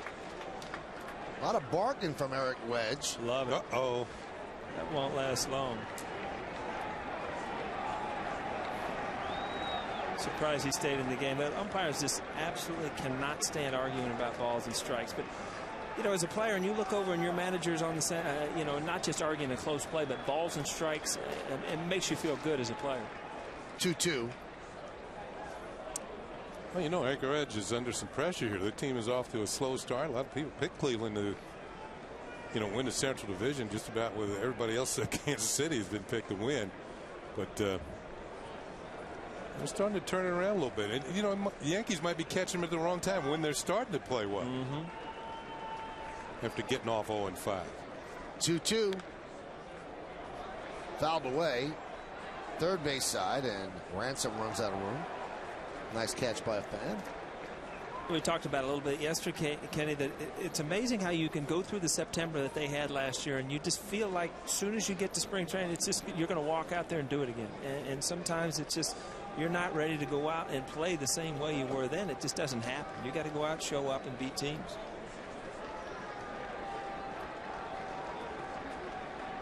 The 2-2 from Koch. Squibbed out toward third, caught on a fly by Ransom, and that will do it. But not before the Indians retake the lead. 3 runs on 3 hits and a big walk. We're halfway through. Yankees down by 2.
An all-new WB Mason presents the Joe Girardi Show as the skipper reflects on this home opening series against the Indians and looks ahead to the A's and the Red Sox. It's the Joe Girardi Show Sunday at 5, and it's only on Yes.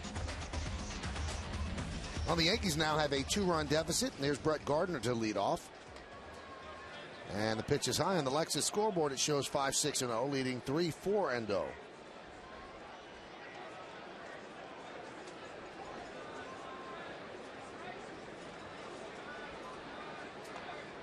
There's that breaking ball. The count now 1-1.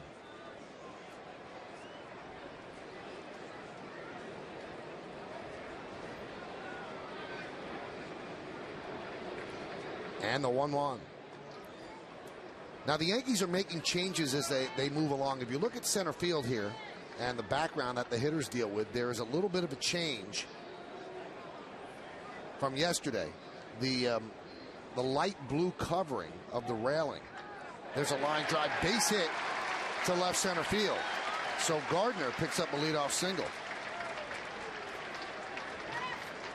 Now that light blue covering, that covers up a guardrail between the seats, and Jorge Posada talked to the Yankees and said, when the sun shines down on that rail, I'm getting some reflection, so can you cover it? And they did that. And the Yankees tonight will also, there's a shed over those seats just underneath the huge scoreboard, and they're going to paint this part over here. They're going to paint that all dark blue because they want to provide the best hitter's background that they could. Now, no other hitter really complained about the glint off the metal bars other than Posada, and they want to try to make everybody happy. So that's why they put the covering on it. Was he complaining when he was hitting or when he was catching? He said it was hitting. All right, okay. He said it was hitting.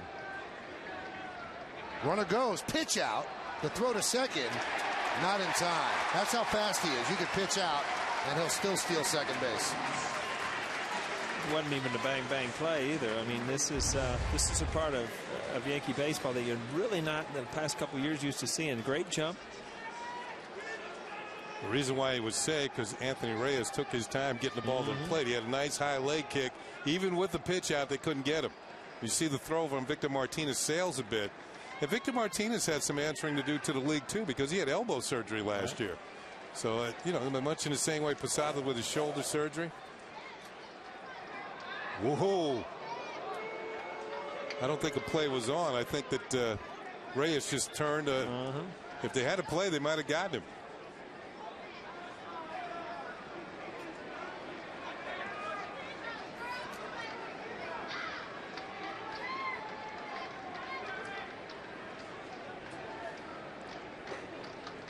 Outside. All the Yankee runs today via the home run by Damon, home run by Teixeira, home run by Melky Cabrera. Now trying to put something together, a leadoff single by Gardner.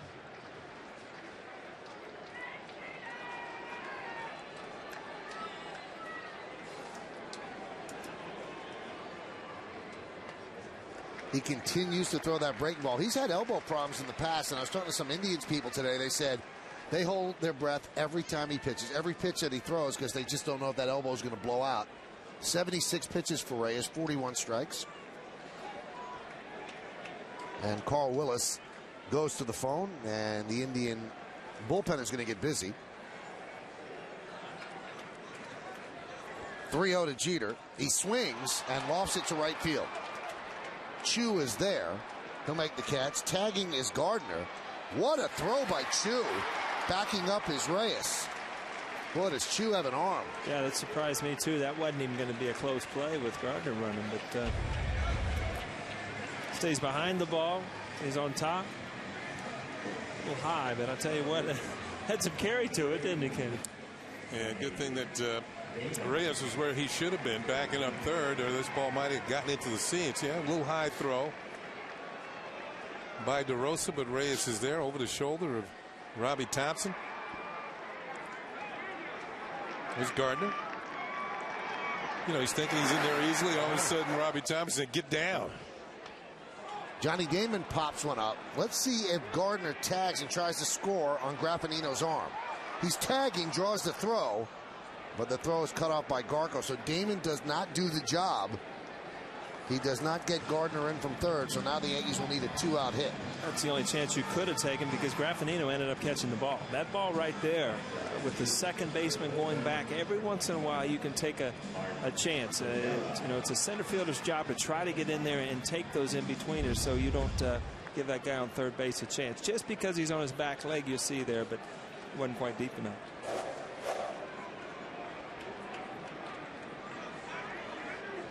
Here's Teixeira. Home run in the third inning. And that one hits him. Maybe it doesn't.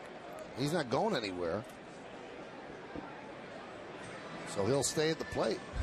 Let's see. If it missed him, it missed a good chance of it picking him up on the ankle or lower leg. And that looks like it missed him, but Victor Martinez just puts his body in front of it, gets some leather on it, and slows it down.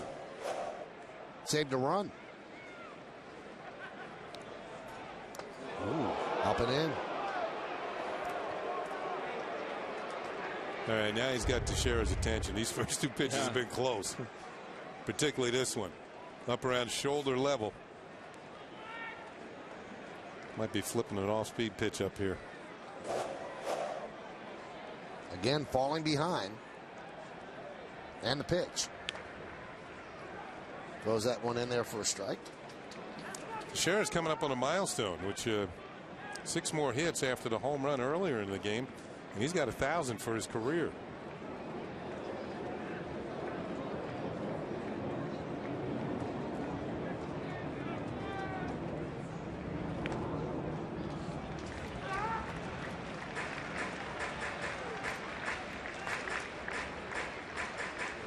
Where as a hitter, every once in a while you look out there and you'll see that pitcher starting to glance over the on-deck circle to see who's coming up next, telling you, you know, you're probably not going to get anything to hit here. I'll try to get that guy on the on-deck circle. And the 3-1. And Teixeira walks. So it's been a perfect day for him. 2 walks and a home run. And he passes the baton to Nick Swisher. You see misses with a breaking ball down and in, not even close. But then you know, the one pitch that does surprise you, goes up and in there, is right here. He had an inside fastball hit right on the corner. Again, when you get 3-1 with a base open, you're probably not going to get much to hit when you mark Teixeira. Nick Swisher flirted with a home run in the first inning, deep to right, and then flew out to center in the third. So he's 0 for 2. He's reached base safely in 18 of 39 plate appearances. He has a 9-game hitting streak. He's 13 for 34 to start the season. Off-speed, breaking ball outside corner, and the count 0-1. That's a changeup, and I don't think he's thrown that enough early in the count. I mean, he's got a plus changeup we talked about early in the game, and if you can control that, it's an easy strike to get off, you know, get ahead of the hitter.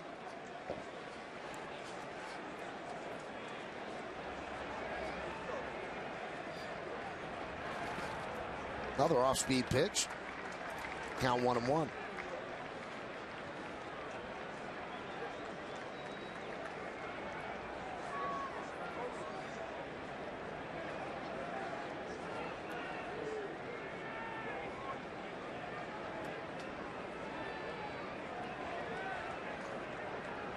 The 1-1. It's 3 in a row. 3 changeups in a row. And as a hitter, you're thinking, you know, all right, now I'm really seeing that. Now as a pitcher, you probably got to change up something. You either go hard with the slider in, or you show him a fastball, usually where, you know, your scouting report says he's a little weaker.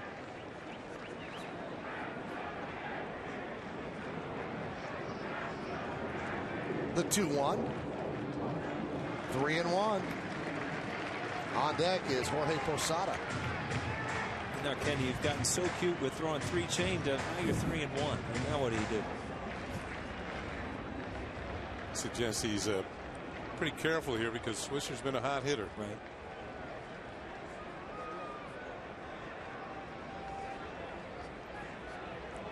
The 3-1. Count is full.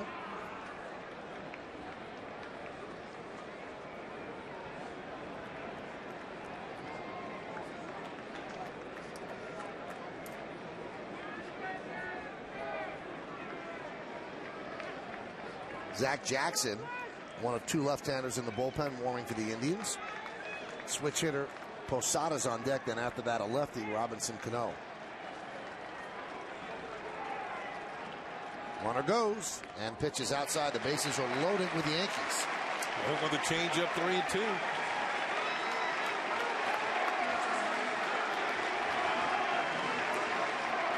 Check out the sequence of pitches to Nick Swisher. Off-speed pitch, drops in there for a strike. Tried it again when that's a little low. That's outside, 2-1. 3 straight changeup, fastball misses. Fastball hits the corner. 3-2 changeup, nowhere near the strike zone, ball 4. Now, one thing that John Flaherty always says is he can tell if a hitter's locked in just by the way he takes pitches. And it seems like Swisher's been locked in since opening day.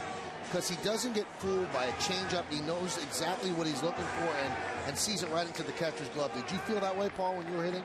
That if you could take a pitch that you were all right? Yeah, especially, I mean, early in the count when you're taking off-speed pitches and you don't feel as a hitter that you're fooled, but then you know you're seeing the ball. And there's so much about seeing the seams of the baseball. And when you start reading the seams, whether it's a fastball, changeup, anything, then you know mechanically you're doing things right because you've got time to see the ball. Well, Nick Swisher is on first. One of 3 Yankees on the base paths. You've got Gardner at third, Teixeira at second, Swisher at first, Posada at the plate. Now, Posada is 0 for 4 with runners in scoring position so far this series. You see his numbers with the bases loaded. A third of the time he comes through. He has 7 grand slams. They're calling it Posada's Palace. And there's a strike. Boy, Reyes doesn't give in. Nothing over the plate.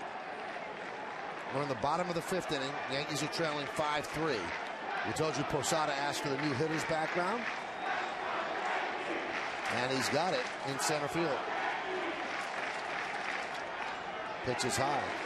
I don't know if it's Martinez or if it's Reyes who has lost confidence in this curveball. We've seen 2 or 3 batters with a lot of pitches, and they've all been straight change-ups and fastballs. We haven't seen that overhand curveball that he showed early in the game. The 1-1. Fly ball deep left.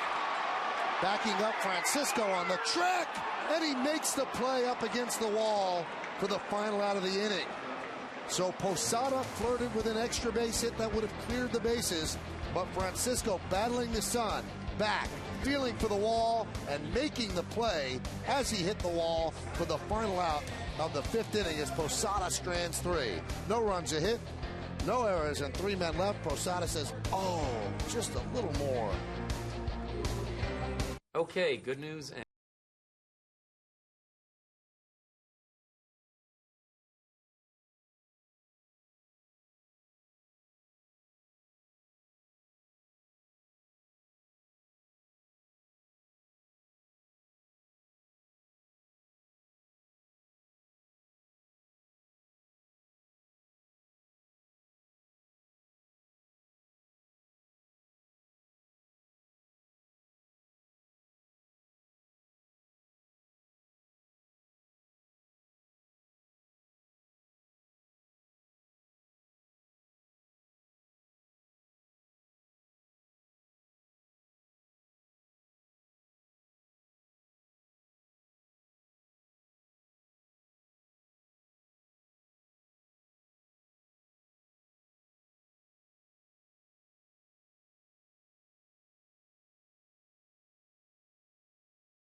Well, hits it pretty well to the opposite field. Certainly this would have worked at Fenway Park, but not here at the new Yankee Stadium. Ben Francisco fighting the wall, fighting the sun, and holds on. Yeah, Michael, you asked the question yesterday, is left field still going to be a terrible sun field? And I think Johnny Damon had a little problem on a ball the inning before, and right there you saw Francisco kind of battling the sun. So the answer to your question is probably yes. So Francisco makes the final out of the 5th inning, and now he will lead off here in the 6th, and there's a strike. 5-3 Indians lead, 5-6-0 leading 3-5-0.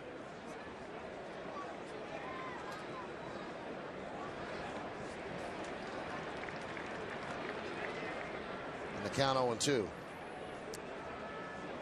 You know, making a nice play. Sometimes you can be struggling with the bat and you can still help your team out. Francisco's just 2 for his last, or make that 3 for his last 25. You know, it's funny. I was watching that last play kind of in slow motion, and some foul that went on. You almost saw that look on your face right before you catch it. It's like, oh, there's just that terrified look. Am I going to get to this? And if base is loaded, you know what it's going to be if you don't get to it. That heart starts racing.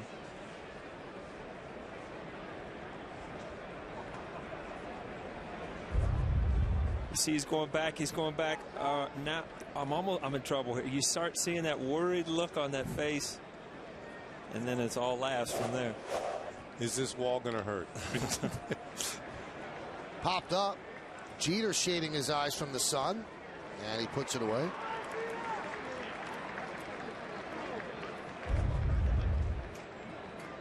You notice that Derek's got his sunglasses on, but he's got them on the bill of his over the bill of his cap there, as if using his glove alone to make the play. A lot of people, I mean, we went to those, or the Oakleys or something that you put on the bill. Everybody used to wear flip downs, but you know, why would you put them on your cap? Because you can be out there sometimes and the sun can change enough in one inning where you have to put on glasses, and you know, it's better to have them. Then you see Johnny Damon's got the old-fashioned flip downs. Most people have gone with the Oakleys or the Nike or whatever one you want to play. What's the difference? What's better? I always thought, I mean, late in my career, I always wore the Oakleys because you could wear them throughout the play where nothing changed. That flip down, sometimes when you're running and you know those things move a little bit and you have to flip down, you can actually lose the ball for a minute, or, you know, for a second, or split second, and it can make a big difference whether you make a play or not. So even the umpires have gone to them.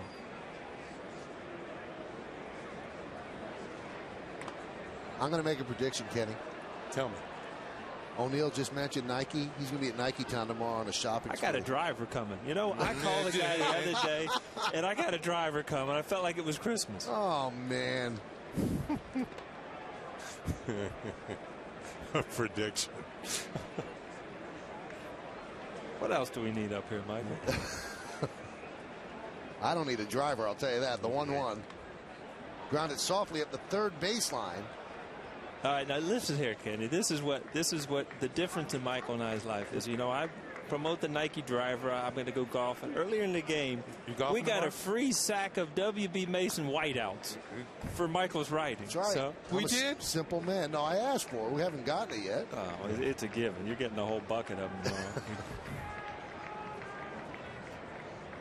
tomorrow. He's part of the family now. Who but? Yeah, who but?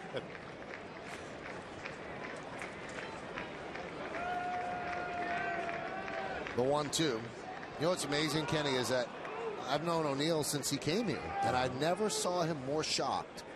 A shocked look on his face than 2 years ago in Chicago when he actually had to pay at the Nike store. You know, I wasn't shocked. I told you it was just kind of, it was sad. You know, when you go to the counter and they don't just comp your Nike bill anymore. It's kind of, you know, it's a wake-up call. That you're not playing anymore. Things are over. Yeah. Another wake-up call was during the Cubs series when they wouldn't let you in the clubhouse. Yeah, well, that's a daily thing. That's just not the clubhouse. That's Cubs series. Happened to Mr. October, too, so don't feel like the Lone Ranger. I think it happened to Bernie yesterday. Just took his guitar and went out to center field instead. With 2-2, swung on and missed. And Phil Koch with an impressive sixth inning for the Yankees. He retires the Indians 1-2-3. We go to the bottom of the sixth. Indians 5, Yankees 3. Yes.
Yankees close out this series with the Indians here in the Bronx.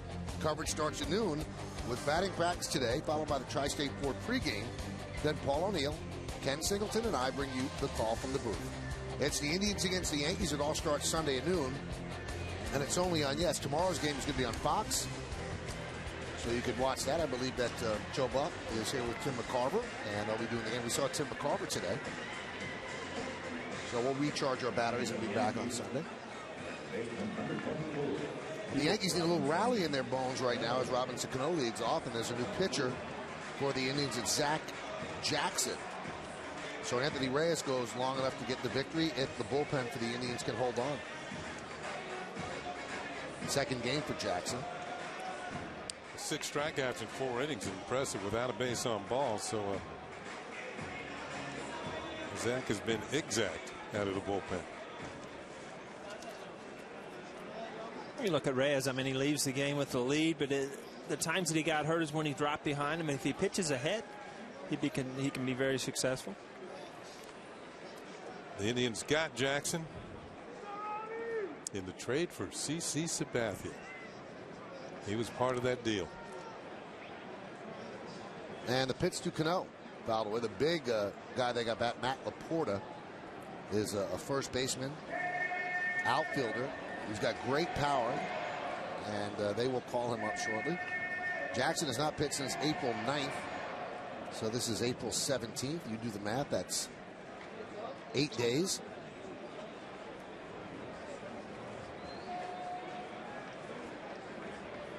And the 0-1. Fouled away. It's amazing the influence that Paul O'Neill has. People from the Food Network came by and just dropped off all this fancy food for us. Fancy, you're right, but they had to explain half of it, but so far so good, right? Very good stuff. We thank the people at the Food Network. Mohegan Sun Bar in center field. Those people are enjoying themselves. Michael, we're off tomorrow. Let's just show up and go restaurant hopping. I'll do it. Just to hang out with you for 4 hours would be cool. Not working. You and I out in the bleachers eating grub. Yeah.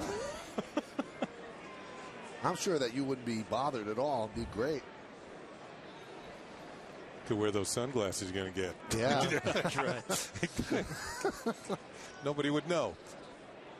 That one's driven deep to right field. There it goes. See ya. A home run, Robinson Canó. The Yankees' 4th home run of the game. Every run coming on a home run. It's 5-4 Cleveland. Looked like one of those hanging breaking balls, Paul. Familiar result for a left-handed hitter. That's what you're looking for. You know, I always felt that when you're a lefty facing a lefty, you're going to get a breaking ball somewhere along the line, and that one didn't get to the point where Jackson wanted it. But it got to the point where Canó wanted it. 2 fastballs, first breaking ball to count, and you're right, Kenny. In the back of your mind as a left-hander, even with 2 strikes, in the back of your mind, you know the left-hander's going to try to get you out with a breaking ball.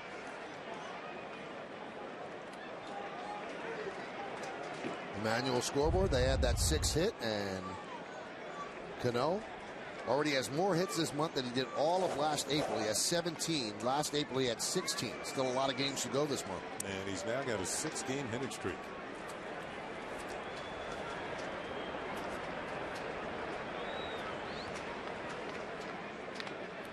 Dribbled slowly and grabbed there by Jackson. Spins and throws.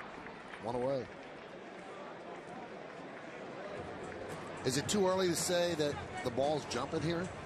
To right center, obviously. Some of the balls to left field have been hit pretty good, and they didn't get out. But the balls to right center, I mean, you can see the player's reaction. There's no doubt when they hit the ball. Jorge Posada's drive to left did not carry enough for his liking. Here's Cody Ransom. Cody is now 3 for 32.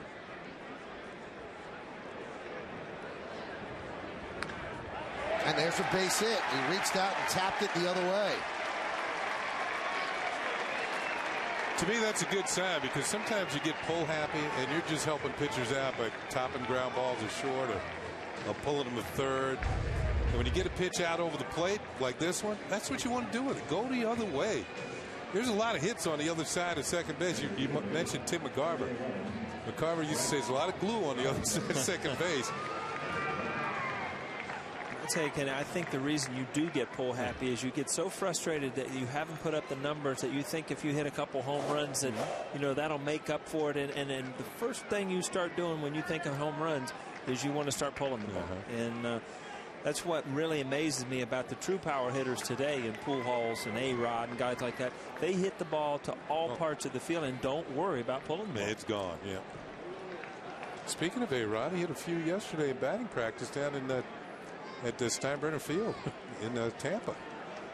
Did you ever see or was it at the minor league complex? I think it was at the minor league. Well, wherever it was, he was hitting them out of the ballpark.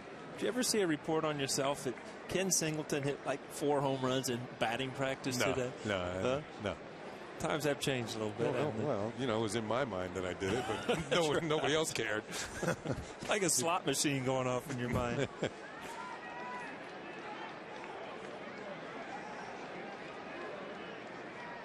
And this is not a knock on Cody Ransom, but this really adds to the old adage, you know, you don't really know what you have until it's gone. I think a lot of people took Alex Rodriguez's production for granted. You know, maybe he didn't hit in the playoffs, but he helped them get to the playoffs several years, and all of a sudden you realize how good he was when he's not here, and they need him back. Not only with the bat, but just as an all-around player.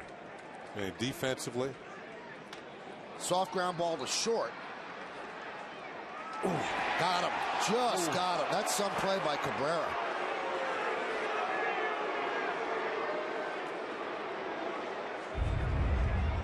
So we're talking about the pressure is on the left side of the infield when Gardner hits a ground ball that way.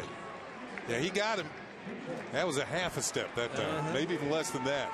Garco made up for a little bit at the end with a stretch. But again, I mean, that was just a hesitation, possibly going to second base. And that's a split second. If you take a good look at second base, Gardner's safe. How much of a different hitter would you have been if you could run like that? Well, again, it adds so much, it puts so much pressure on the defense that you can't bobble the ball. And when you know you can't do something, you have a tendency to do it. And defensively, it puts pressure on you. Well, the Indians now go to the bullpen with Derek Jeter due up. Yankees are 1 run away. Tying runs at second base. Stay right here.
% of you felt Posada's home run was the top moment, but the majority felt it was Babe Ruth's bat.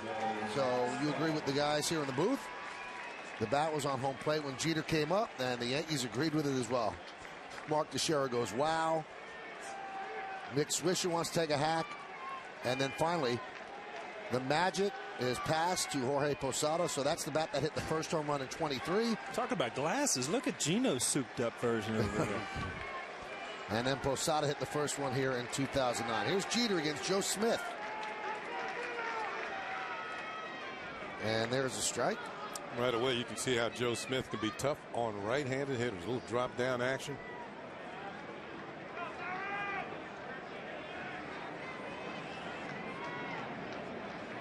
Those are his numbers.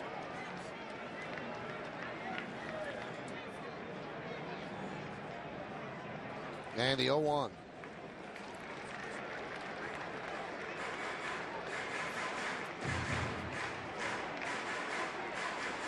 New Yorkers might remember Joe Smith. He pitched for the Mets last year. Comes out of the Met farm system.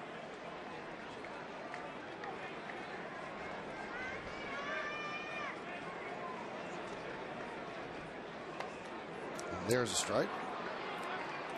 Yeah, I think it was Vin Scully last year when the Mets were out on the West Coast that Joe Smith got up in the bullpen, and Vin Scully said, if I didn't know better, I think he was warming up under an assumed name. Those Fordham guys are sharp, aren't they? Well, that one is. The 1-2. Grounded foul behind the plate. You got two Fordham guys here in the booth with you, Kenny. Me and Ryan Rucco, our statistician, information guy. Well represented.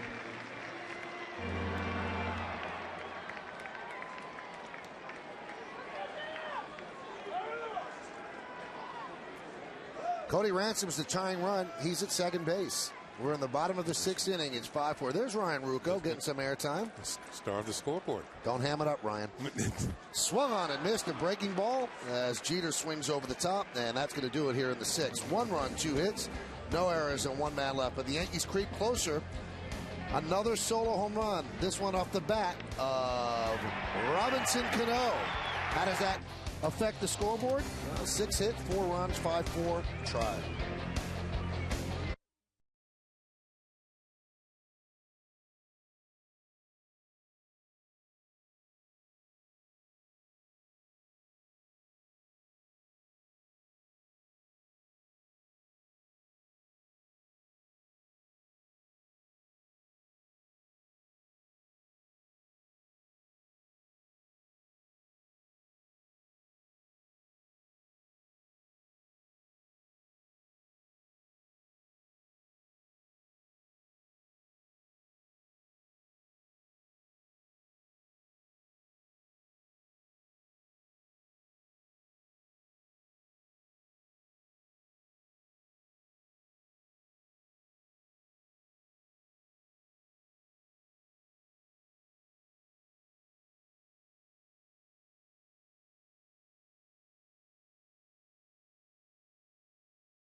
All fans in attendance on both days are going to receive a 2009 Yankee Stadium inaugural season calendar courtesy of Subway. For tickets, log on to Yankees.com. You can visit the Yankee Stadium ticket window, Yankees clubhouse shops, or call Ticketmaster at 877-469-9849. I'm glad the new calendars are out. I was in a friend's house the other day, Frank. You know Frankie, don't you? Remember Frankie? No. Frankie's always here. Really? We were walking through Frankie's kitchen the other night, and I'm like, Frank, I'm looking at the schedule. I'm thinking, I'm in the wrong city here. The Yankees aren't even home this weekend. I'm like, Frankie. There's a base hit off the bat of Grady Sizemore. Frank, this is last year's schedule. He said, yeah, I haven't got this year's yet. So was Frankie the one with the really pretty wife? Everybody is pretty. I mean, what am I going to say to that? Mary's more than pretty, though. Okay. All right? She's a wonderful girl. Oh, great. Imagine you said, no, his wife's not good. Get out of Frankie's kitchen onto his wife. Just tell me about that. That's definitely you. Well, that is going to be it for Phil Koch as Joe Girardi is going to go to the bullpen with Mark DeRosa due up. The Yankees are trailing 5-3. We're here in the 7th, and you are watching Yes.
Jones has the quotes from the clubhouse.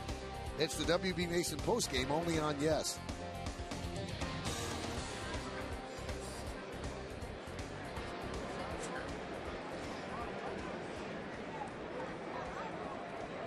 Jonathan Albaladejo will come on to face Mark DeRosa. Good day for Grady Sizemore, 2 for 4, and he's a threat to go.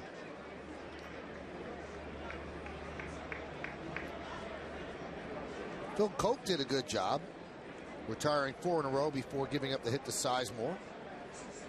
The Albaladejo's numbers.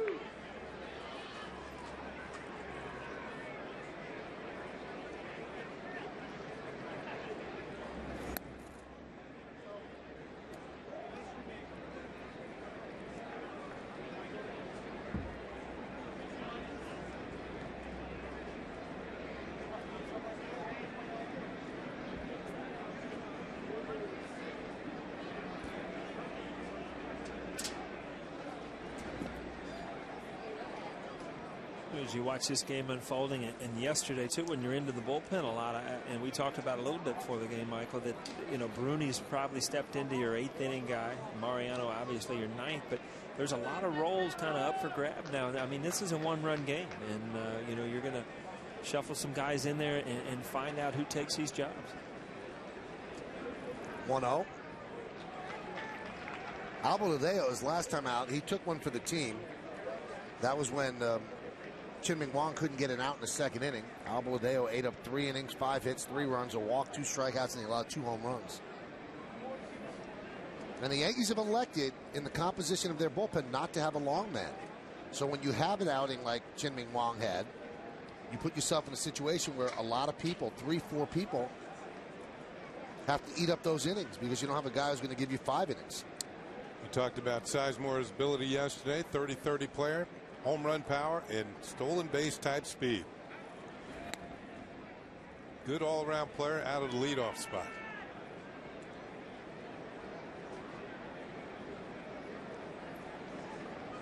Guess it's just the coincidence that the all-time greatest leadoff hitter, Ricky Henderson, wore number 24. And that's what Sizemore has on his back. Grounded to third. Let's see if they can turn 2. There's 1. Under first. It's a double play. And around the horn, 5-4-3.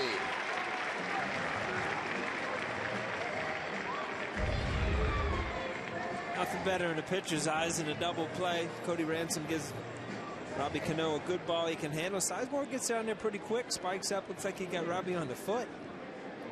See Robbie give him that little look as he came by. Not this time. Well, second baseman and shortstops, they know who the speedy runners are. It's amazing how low their delivery can get if they want you to get down. You know, you can start seeing that arm drop halfway down. You better get out of the way because they're not going to let up. Martinez tries to hold up. He cannot. And the count 0-1.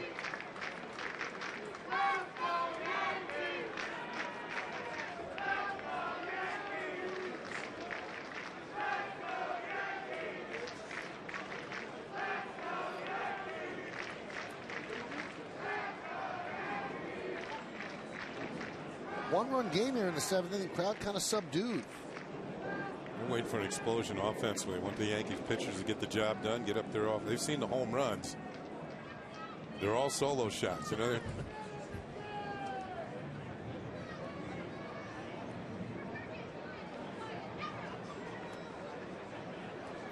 1-1.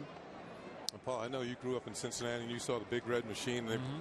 Hal McRae was part of that machine for a little bit. He was probably one of the toughest guys going into second base.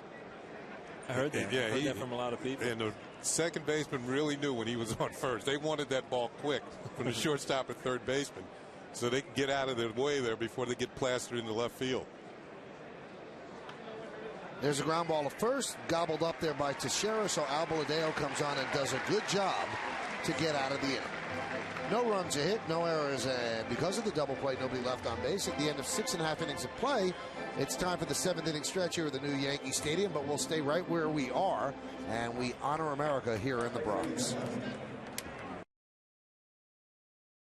Of silent prayer, as we remember the servicemen and women who are serving our country at home and around the globe.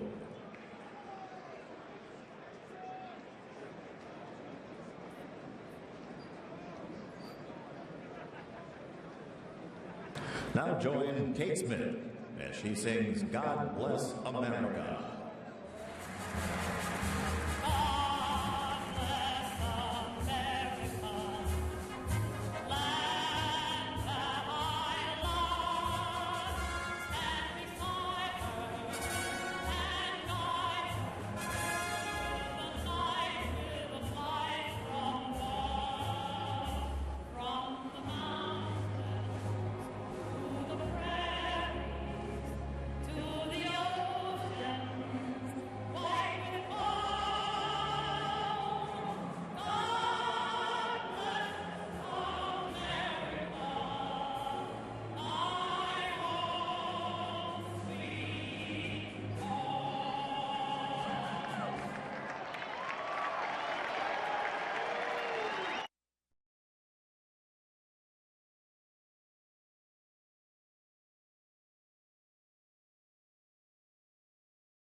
Oh, we'll be here, Bob, and we look forward to joining you as well. Bottom of the seventh inning, Yankees down by 1. Long game. That guy was clean shaven at the start of the day. Can you imagine how that must feel in hot weather? That must not be fun. How long does that take? I mean, that's not a day or two. No, I think that's a work in progress. That's years. That goes back to Haight-Ashbury. Yeah. Well, you must really hate Ashburn to do that. Johnny Damon will lead off the 7th inning. And a new pitcher for the Indians is Vinny Chalk. Blowing away. You might remember that name from the Blue Jays.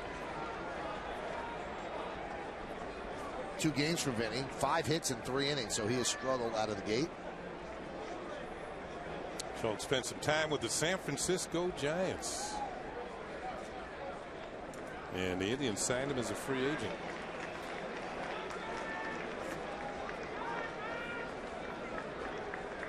'21 career appearances against the Yankees. Vinny 1-2 with a 5.18.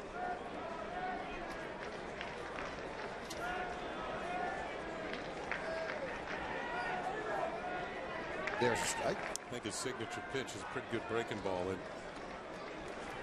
remember when Shea Hillenbrand was traded from the Blue Jays to San Francisco? Vinny Chalk went along with him for Jeremy Ricardo.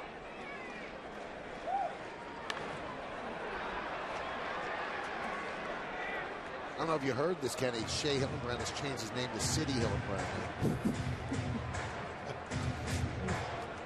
Shea Stadium, Paul, City Field. I didn't hear that. I'm just sitting there looking at you thinking I've definitely missed something. You know, I'm looking at the flags over. I'm just wondering, are they still in order of what place you are in your division? Let's see. Yes, they are. Yeah. Yes, they are. The flags which used to be in the outfield now over the stadium and over the frieze or the facade.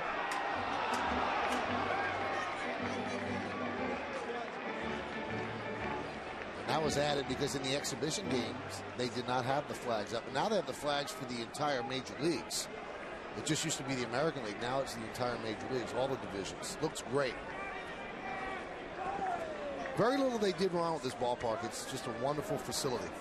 Count 3-2. Damon thought about it, held up. They talk about Damon batting in the second spot. You know, the first spot only comes up one time during the day, most of the time, with Derek Jeter leading off an inning. But Johnny Damon's leading off. This is something he's used to. 3-2. And he works a walk. Good way to start the inning as the Yankees try to tie this.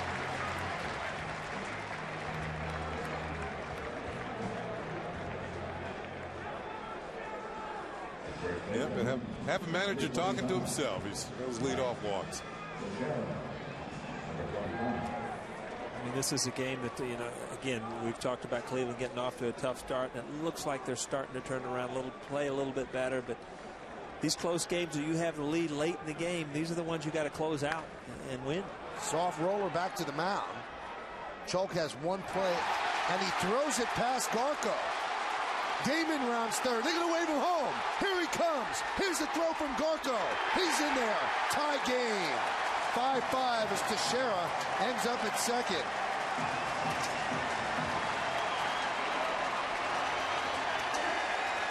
Wow. There's only a few things that would bug a manager more than walking the leadoff hitter in a one-run game, and it's a botched-up little swinging bunt play that ends up putting the winning run in scoring position. But again, you throw that ball, it tails into the runner. Tough play for the first baseman, and all of a sudden, I mean, you don't even draw leather on it. Now, does it hit Teixeira? Does it? No, it didn't hit him. But you can see that Garco's on the wrong side of the bag. The throw is actually towards the foul side. Here's Johnny Damon alertly rounding third and headed for home. And it's a tie ball game. Aggressive third base coaching by Robbie Thompson. Nobody would have blamed him if he held him up at third, and it's second and third and nobody out. E1 on Chalk. Game is tied, and here's Nick Swisher. There's a breaking ball strike. Well, you think of all the times that the pitchers work on pitching fielding practice in the spring training, little grounders back to the mound, pick the ball up, throw to first. Just gets repetitive. And watch the reaction on the Yankee bench as Damon comes in to score. And Nick Swisher tries to bunt. Bunt's foul. Maybe Nick's forgetting that he's batting cleanup today.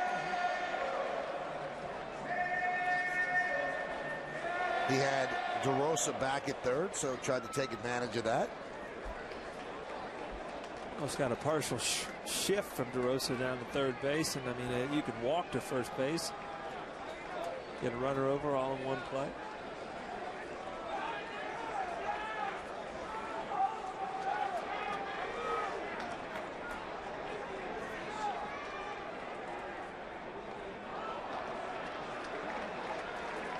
Just looked at Robbie Thompson, and he's screaming out at Teixeira. What's he saying there? Well, I mean, as a runner, you know that you can't keep looking back at the shortstop. So you have to trust your third base coach as far as, you know, you're okay. And there's only one thing you want to listen for, and that's back. And as long as you don't, you know, you're okay, you're fine. You know that shortstop staying put. As soon as he makes a break, a serious break, you're going to hear one thing, and that's back. Vaulted down the left field line and out of play. It's weird, though, because he's cupping his hands and screaming, and, you know, there are about 50,000 people here. Can you hear the third base coach from second? You can, definitely you can, because by cupping his hands, he's directing his voice towards you. There's only one player you have to worry about. That's a shortstop. The second baseman is playing way over with the left-handed hitter, so the shortstop is the one he can't see. Now, years ago, the Phillies had a third base coach named George Myatt, and his nickname was Foghorn. So everybody could hear him all over the ball. He didn't need to cup his hands. So he's just screaming, "You're okay." Okay.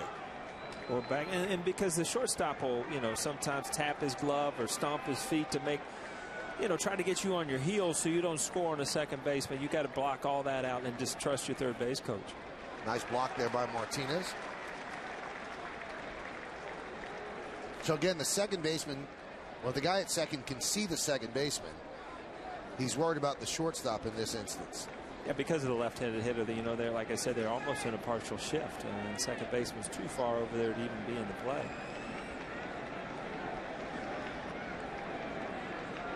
And obviously, if you know, Teixeira was more of a base stealer, you know, you'd have that shortstop in behind him a little bit more, trying to make up a little ground.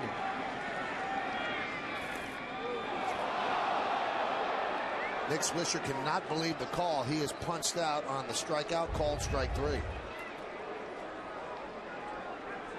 Fastball that might have tailed and hit the inside corner. That's what Vinny Chalk was trying to do. I don't know. That's pretty close. Maybe too close to take with 2 strikes. But Nick Swisher has a reputation to have a pretty good eye. I wouldn't have liked that called on me. No. Because you feel if that ball misses at the plate, which we saw it missed a little bit, and it was running back, it was either farther inside when it's in the hitting zone. And that's what you see as a hitter. You don't see where it ends up in the catcher's glove. You see where the ball is in the hitting zone, and that's, you know, 3-4 feet out in front of the plate. Now, Posada, although he had the first home run at Yankee Stadium yesterday, he has not done a good job in this series with runners in scoring position. He's 0 for 5, and he's left 11 runners on base in this series. Last time up, he left the bases loaded with a deep drive to left field. Then Francisco ran it down. Another nice block there by Martinez. Posada wasn't the only one yesterday. The Yankees left 15 men on base. You know, that's a team thing yesterday. Here's Francisco going back on the ball off the bat of Posada. Bases loaded, crashes into the wall, and holds on. That erased the Yankee rally.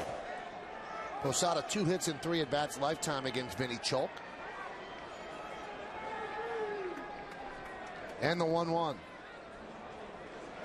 2-1.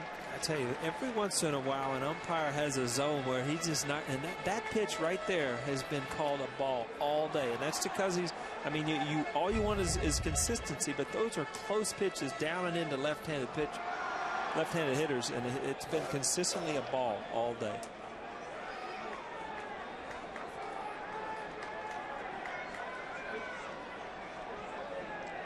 The 2-1.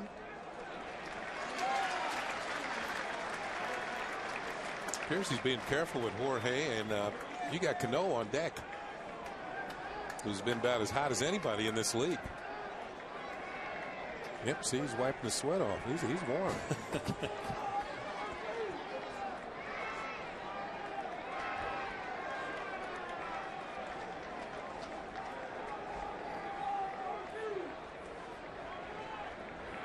Look out. So that's a walk to Posada. Now they have to deal with Canó. They're trying to bury it inside, and like Paul said earlier in the game, you don't want to miss out over the plate. If you're going to miss, you're going to miss in. And with the base open, Posada would just head on down to first base. You might see that 27 on the right sleeve of the Indians. And that is to honor Herb Score, their longtime broadcaster. Herb used to pitch for the Indians as well. Wore number 27. And he passed away over the winter.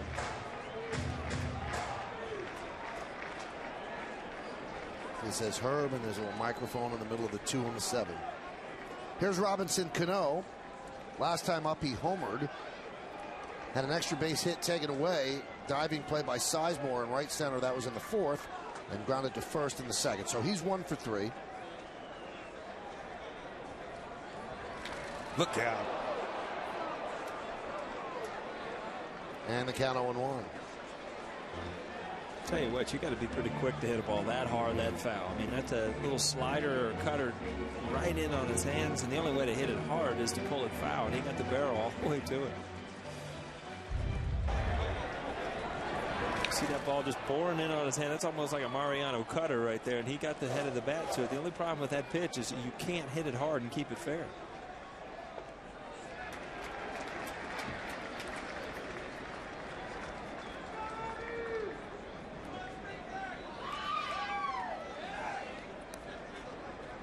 They've announced the crowd here at the stadium, 45,101. Yesterday, slightly over 48,000. Second game ever at this new facility. Trying to get the lefty to bite on that ball, diving down and in. Now, we mentioned that's Chalk's best pitch, his breaking ball. It's very effective to the right-handers, and it can be to the lefties if it starts it out just at the knees and makes it drop out of the zone. Makes it look like a strike, and then all of a sudden it's gone. But Canó showing some patience. Takes that one for a ball.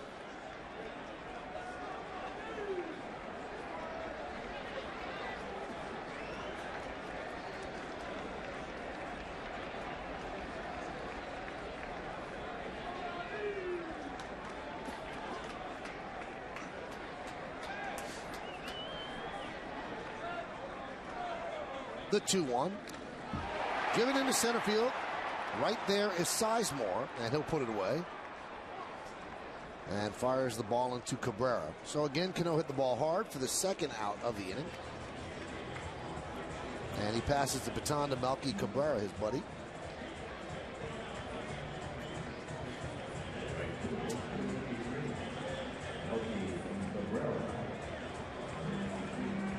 Melky with a solo home run. That was in the 4th inning. He's 1 for 3. Flew to left. That was in the 2nd. Home run to right, and then grounded back to the mound.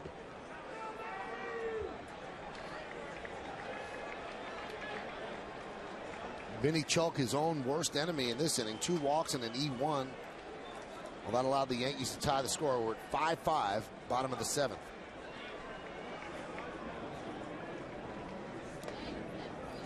Strike to Cabrera. Cabrera batting 7th today, playing right field for the Yanks.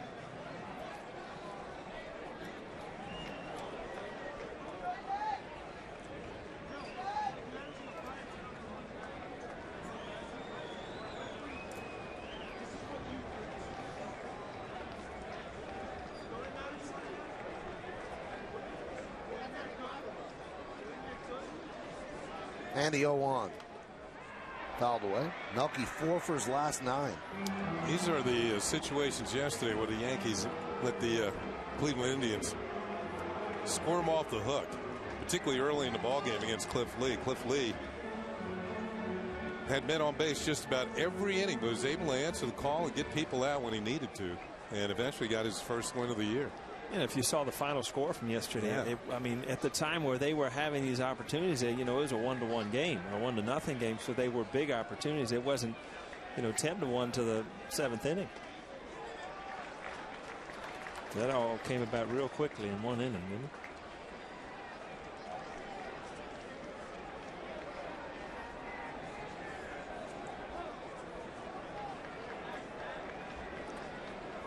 Teixeira leads off second. Posada off first. 2 men out.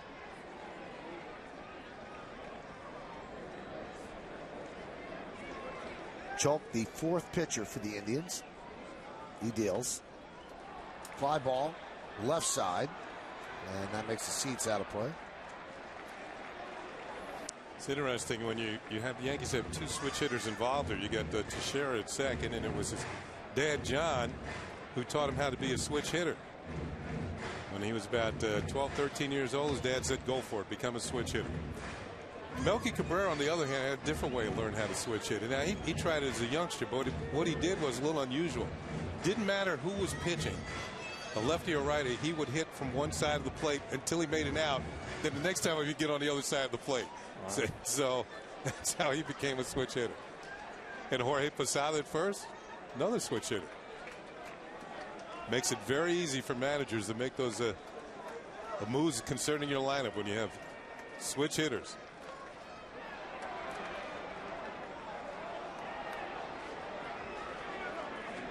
Posada's dad made him a switch hitter. Yeah, that's true. And he just said, you got a better chance playing in the big leagues. Dad's a scout, so he knew the game.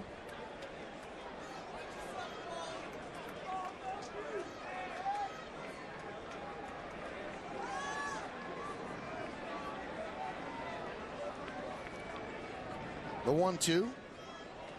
Nice block by Martinez. I'll tell you, Victor Martinez, who didn't do much catching last year because of an injury, and then when he came back, played a lot of first base, played first base yesterday. But he's been tested on these pitches in the dirt today, and the first base might look a little bit better to him tomorrow. Yeah, I was going to say, I mean, they had Kelly Shopik in there yesterday, and defensively he's a very sound catcher, and they caught some fire with the power in his bat, but Martinez today has made some really, really good blocks.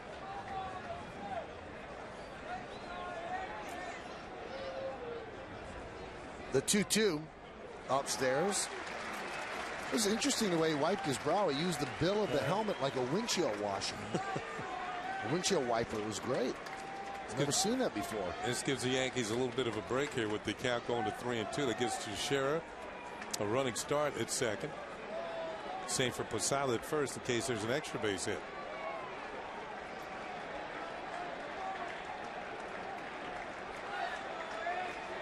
Two outs. And now Martinez wants to go talk to Chalk. We better make sure about this pitch. We're in the bottom of the 7th inning, 5-5 game. Hey, Yankee fans, for all of your Bombers news and notes, visit YesNetwork.com. Read the latest blogs from your favorite Yes personalities, plus sign up for mobile alerts to get Yankee scores and news on your mobile device. For the best Yankees coverage on the web, visit YesNetwork.com. Kim Jones is blogging as we speak. Everything that goes on in this booth, Paul, is reported by Kim Jones now on her blog on YesNetwork.com. Good and bad. Good and bad. She's got plenty today, right? The 3-2 runners go, and it's popped up. The Yankees have been unable to get a big hit with runners in scoring position as Cabrera puts it away. But the Yankees tie the score. They tie it on a throwing error by the pitcher, Vinny Chalk. Johnny Gaiman heads toward third, waved home by Robbie Thompson, and the captain loves that it's 5-5.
cup coffee right now.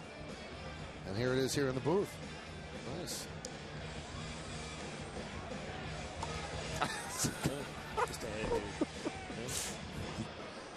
Well, there's a use for Paul's pen finally, Kenny. I can stir the coffee. Yeah. We go to the 8th. It's a 5-5 game. You know, Joe Girardi's going to be just elated that you actually brought a pen to the booth this time. I did, and this comes from a hotel. This is probably yours. You probably stole it from the Sheraton on the road. Brian Bruni has been picture perfect of late, I'll tell you that. Last 5 batters he's faced, he's struck them out. That's a memory. So the dad can say to those kids, you know, you were there the second game ever. Because they won't believe him and they won't remember.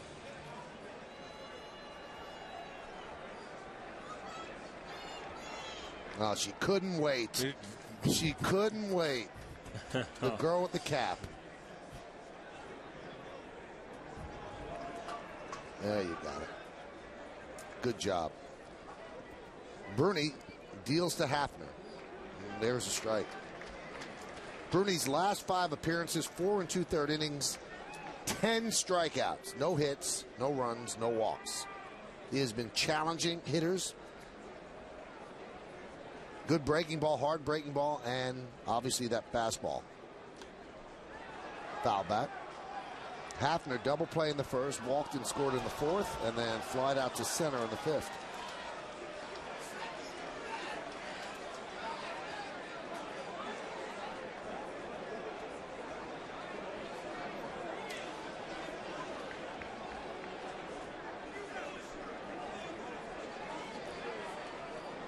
Hafner's nickname is Pronk,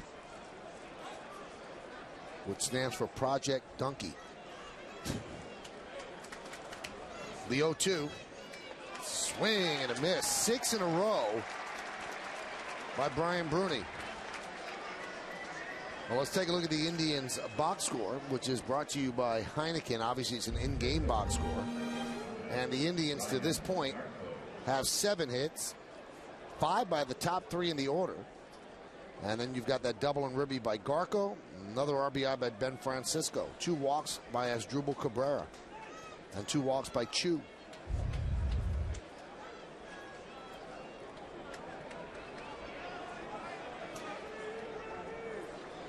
Here's Garco, 1 for 3.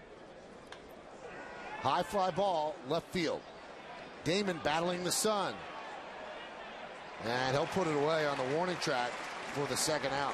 It looked as though the wind had an effect on that ball. Johnny was headed for the corner and then all of a sudden had to scramble back towards the left center a bit to make the catch. You know, the players, the infielders, outfielders are learning about this ballpark as they go along here.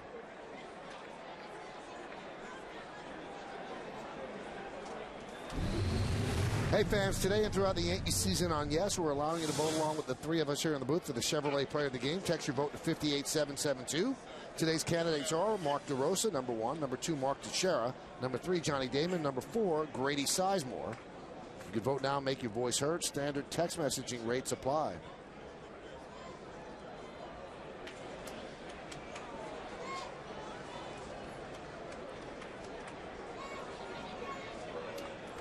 Garco has walked twice today and lined out to Cody Ransom at third. Ransom way off the line at third by about 25 feet. Outfield plays Chu straight away. And the only pitch all inning that Bruni's really missed with, and that was a high breaking ball that Chu could have done a lot with. When you throw in, you know, your good fastball, and then, you know, as a hitter, you don't expect to see that mistake. Sometimes you get away with it.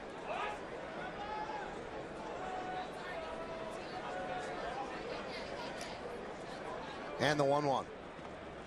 Nasty. Then you come back with a good one, huh? Like I said, if you're a hitter right now and you're true and you go back, if you make an out here, you look back at that one pitch you had, where you hung a breaking ball and you fouled it back and didn't put it in play.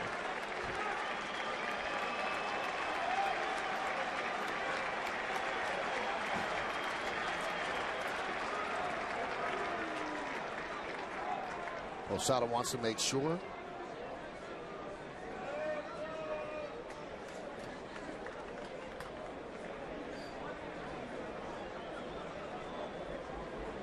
Eric Wedge, his team trying to bounce back from their 0-5 start. They're 3-2 in their next 5 games. Joe Girardi's team is 5-5, and Joe sends out his pitching coach, Dave Island. And Island meeting with Posada and Bruni. You think he was an arbitrator on that play? Bruni didn't want to throw something. Posada wanted it. Or that's what I thought immediately. And then it was so long that I thought, did he hurt a finger or something like that? But then again, he ran back like there was indecision on what they wanted to throw. 1-2. Well, that's not what they wanted to throw, but it's a foul ball. Just missed an extra base hit, along with Paul O'Neill and Ken Singleton. I'm Michael Kay, and you're watching Yankees baseball right here on, yes, a rare Friday afternoon start. We thank you for joining us as you head into your weekend. Good game so far, 5-5, top of the 8th. Bruni is turning into the Yankees' 8th inning guy early in the season, but he's been their most reliable. Chamberlain started, did not have great command. Koch, Albaladeo, now Bruni. Bruni was pitching well last year before he suffered that Lisfranc sprain in Chicago, and kept in great shape over the winter. Lost about 30 pounds over the last 2 years, but has not lost much velocity. The 2-2. Check swing, the count now 3-2.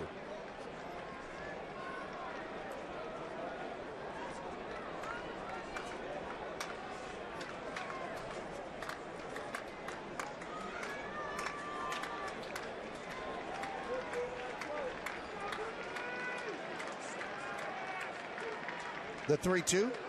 Swung on a miss, he struck him out. 7 of his last 8 batters he has struck out. So he retires the Indians in order 1, 2, 3.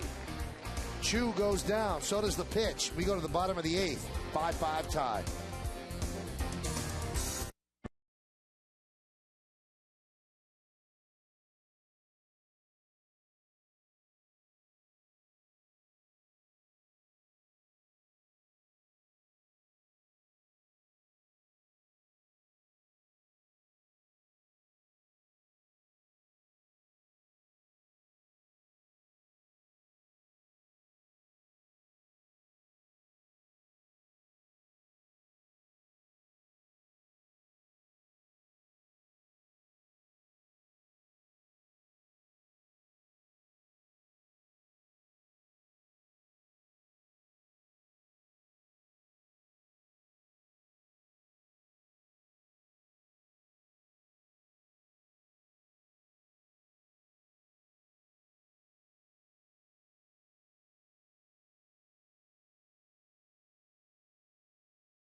Canó with a home run, Melky Cabrera with a home run, and Ransom and Gardner each with singles, and walks to Swisher and Posada.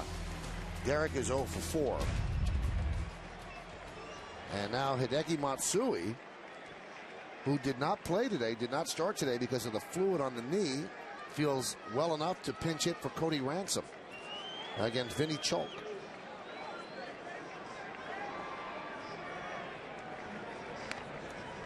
There's a strike. Jensen Lewis, the new pitcher. I thought Vinny was still in there. My bad. 5th game. 10 hits in 5 1/3 innings.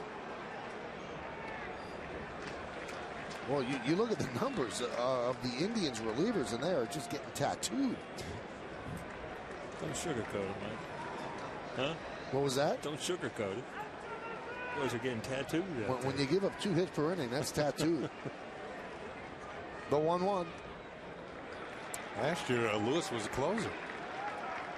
And made good on 13 of 14 of save opportunities. Speaking of save opportunities.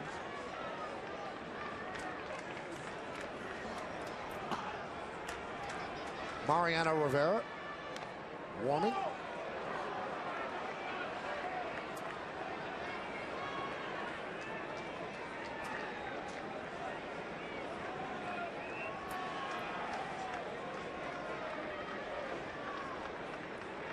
During batting practice, Matsui swinging with his upper body, not really driving off his legs. His knee is bothering him. Joe Girardi admitted before the game somewhat concerned. The 2-2. And you can see that was just all arms and upper body there. A weak hack by Matsui as he goes down swinging. And again, when everything's not intact, when your legs aren't with your upper body, you end up with swings like that. And it's kind of a helpless feeling as a hitter when you know that it's just not at 100%. Yankees do have Juan Miranda on the bench if they wanted to go that route. It's a borderline pitch, right? Tough to take with 2 strikes. Here's Brett Gardner. He's 1 for 3. And a breaking ball strike by Lewis.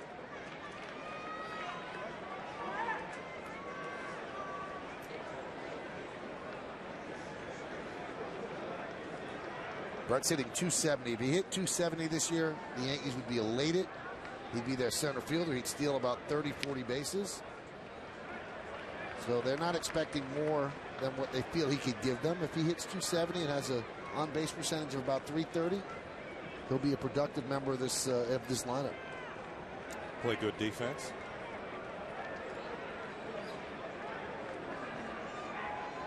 Seems much more comfortable than he did last year. Had a very, very good spring training. Actually won the James P. Dawson Award, which is given to the Yankees' best rookie during the spring.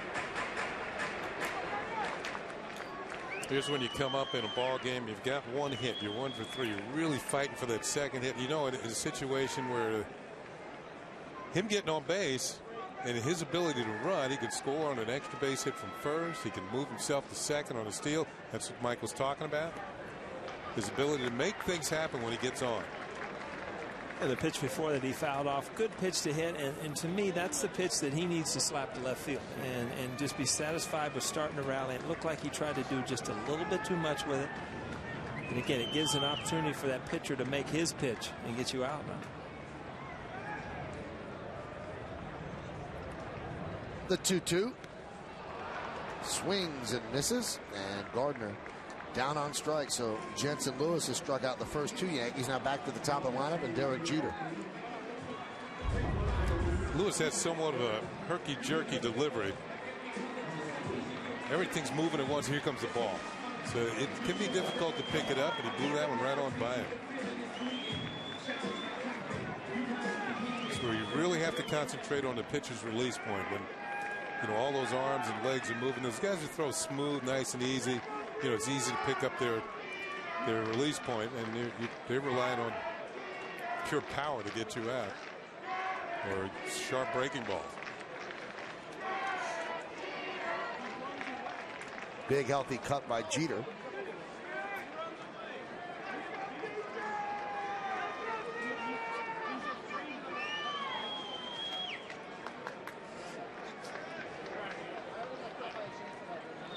Jensen Lewis against the Yankees, including today, career-wise, 5 1/3, 6 hits, 6 strikeouts, 1 run and 1 walk.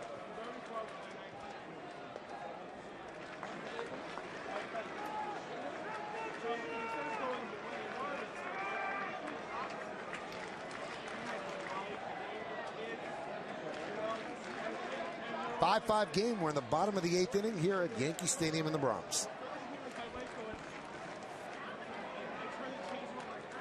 Comes inside on Jeter in the count, 2-1.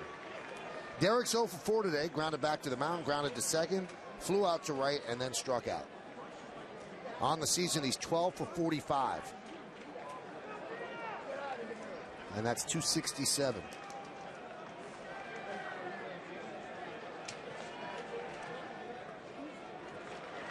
Working in and out on Jeter. Now the count 3-1.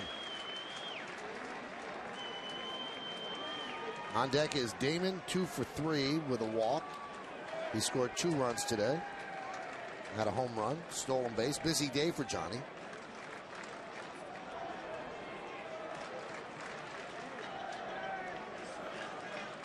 (3-1). Driven out to right field and deep. Going back, Chu on the track at the wall. See ya! Home run, Derek Jeter. The 5th Yankee home run, and the Yankees are up 6-5.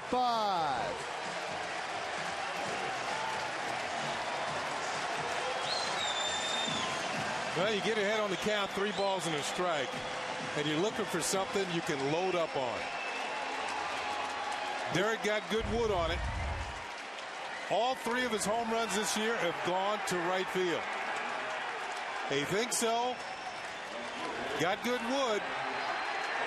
It's about right here when Chu gets back to the wall. He starts the leap and doesn't. He's not getting it. Some fan has it for a souvenir. The reaction of the fans here at the stadium.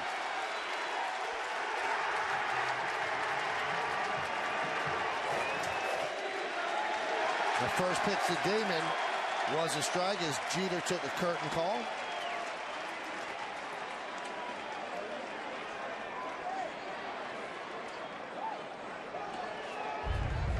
Again, you talk about guys that need to pull the ball. Derek's the best, even driving the ball the other way, looking for a home run, is to use that right field porch. Been seeing it for a long time, but he's so good in big situations. That's a time where, you know, you're 2 outs in the bottom of the 8th where a home run can help you get Mariano in for an easy chance at a win. You know, you go for a little bit more, and what happens? You use the ballpark and shoot one out to right field. Mariano will try to close it out. The Yankees, 6 runs, 5 of them on home runs. The 5 home runs, the most since August 1st of 07 against the White Sox. Home runs, Damon, Teixeira, Canó, Cabrera, Jeter. 2 balls, 2 strikes. Foul back. Again, Michael, you talked about it, the issues with the bullpen here for Cleveland. I mean, you've got Kerry Wood out there that you're dying to get to close out a big game here in Yankee Stadium, and you can't get to him as a manager. You look at Eric Wedges trying to figure out any way he can, and you were... He's like the Maytag repairman. That's right.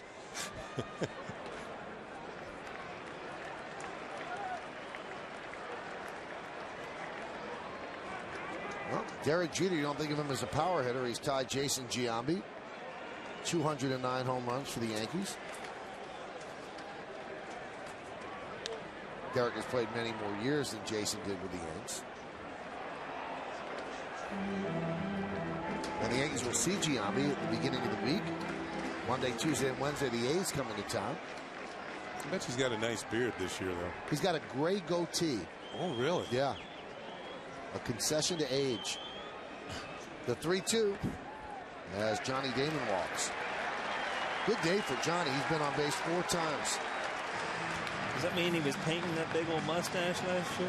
You know what, it is kind of peculiar. All of a sudden it's gray.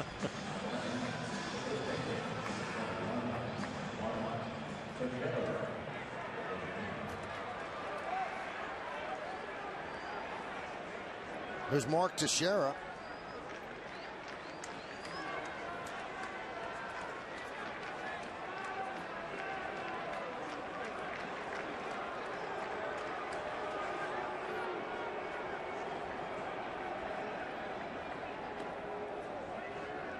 There's a strike. I'd asked Jeter, I'd interviewed him in Kansas City. I said, you think the ballpark plays small in the Bronx? He said, you're just asking me that because I had a home run. Because that's the only reason you're saying it. I said, no, I just wanted to know. The 0-1. Jeter didn't hit his 3rd home run until June 1st of last year, so he's well ahead of his pace.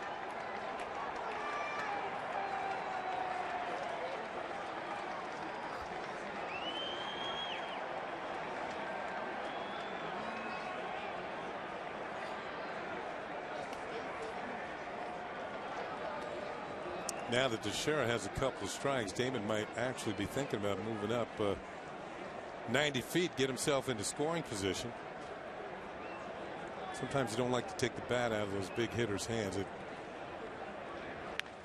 But the count isn't really in the favor of Teixeira right now, so it might be worth it because he'd be more apt to hit a single than go deep on with 2 strikes.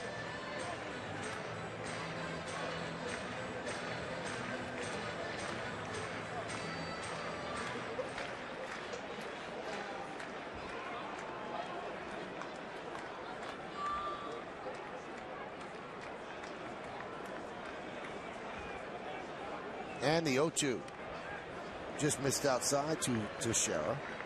Teixeira's 1 for 2 with 2 walks, and his E1 allowed Damon to score the tying run. Yankees are up 6-5, and if they hold on, their record will be 6-5.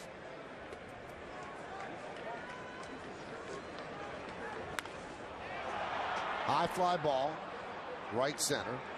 Sizemore there, and he'll put it away for the final out. So the Yankees have a save opportunity for Mariano Rivera. Why? Because Derek Jeter took a 3-1 pitch and drove it to the short porch in right field. His 3rd home run of the year. A 6-5 Yankee lead and his first curtain call. Announcing the Ford Advantage.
The game.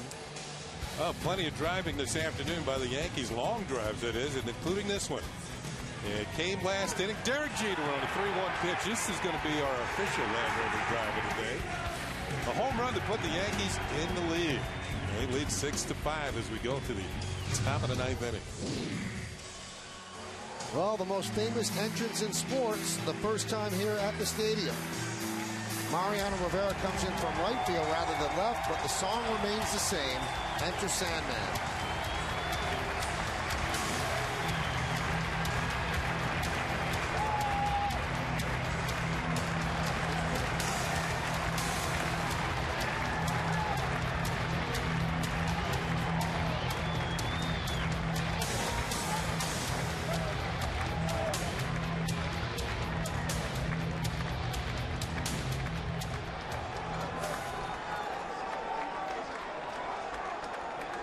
Jose Molina takes over as the catcher. Ramiro Pena at third. Ben Francisco leads off a check swing.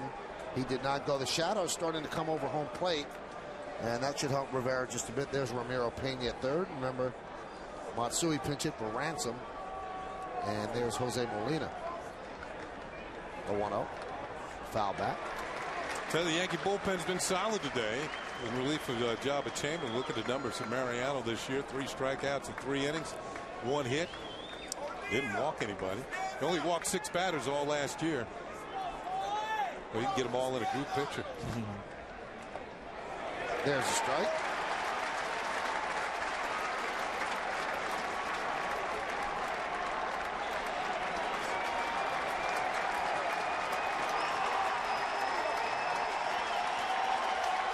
And the 1-2. Driven out into center field. Gardner on the run, way back, and he makes the play. Boy, he covered a lot of real estate on that one. For the first out, Mariano knows he just escaped some trouble. He was playing a little bit towards right center field. And gets on his horse immediately, and his horse is faster than the baseball. He makes the catch. Watch Mo look. He says, uh-oh, that might be trouble. I think that's fast. Here's one out. Didn't like the location. Mo's not used to hearing that crack of the bat very often. You know, Mo, when that ball was hit, you know, he kind of shrugs his shoulders, puts his neck. It's the same exact thing he did when Mike Piazza hit the final out of the 2000 World Series. He really thought that that ball was out as well, and Bernie Williams ran it down. Here's Tony Grappanino, and there's a strike.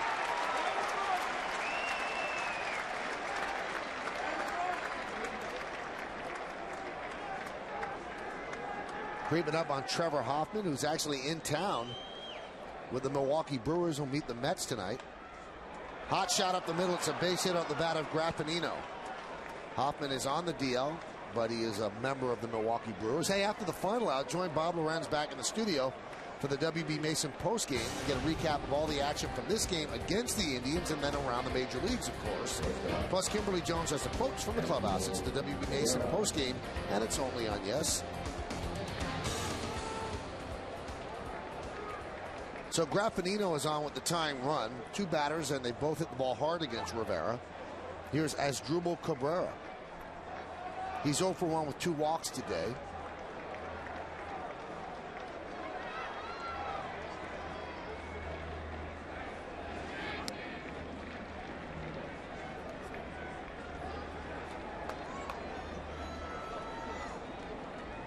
Checking to see how many outs there are.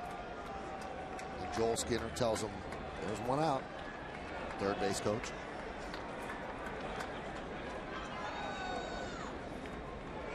A strike.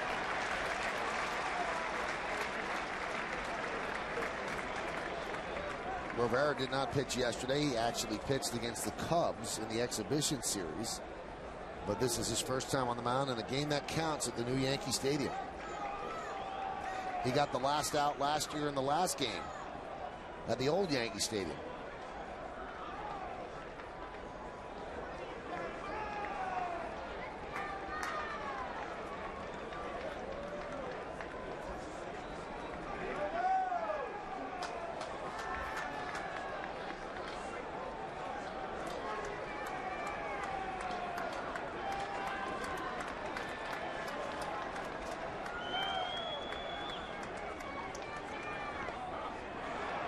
Just missed. Sometimes a catcher will tell you how he receives the ball, and it's called something other than he thought it should be. How long he holds it, then how long he takes to throw it back to the pitcher.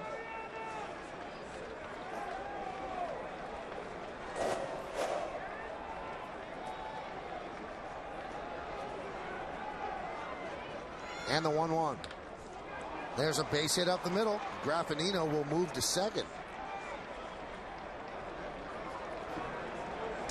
Let's take a look now at the plays of the game, brought to you by Geico. 15 minutes can save you 15% on car insurance. Well, the plays of the game have all come at the plate, and they've all been part of the Yankees' 5 home runs today. The one consistent thing is they keep going to right field. Have you noticed that, Kenny? Robbie, and then the biggest one, Derek Jeter, his 3rd home run of the year. Bottom of the 8th inning gives Mariano a chance for a save. Those are the Geico plays of the game, but they want those plays to take place in a win. A little conference at the mound. Molina, Jeter, Canó, and Pena. And the dangerous Grady Sizemore is at the plate. So 3 batters, and they've all struck the ball fairly solidly. Trevor Crow is the pinch runner at second base. So he takes over for Graffinino.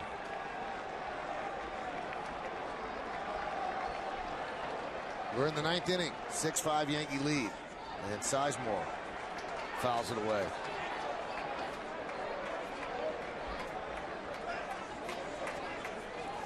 Lifetime against Mariano. Sizemore 0 for 4 with 2 strikeouts. Today he's 2 for 4.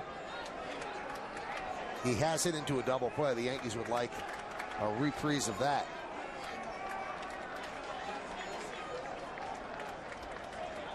The 0-1. Upstairs.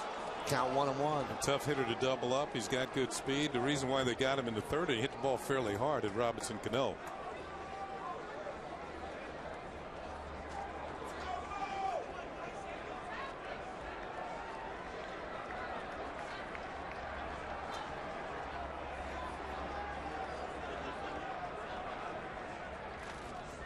Fouled away.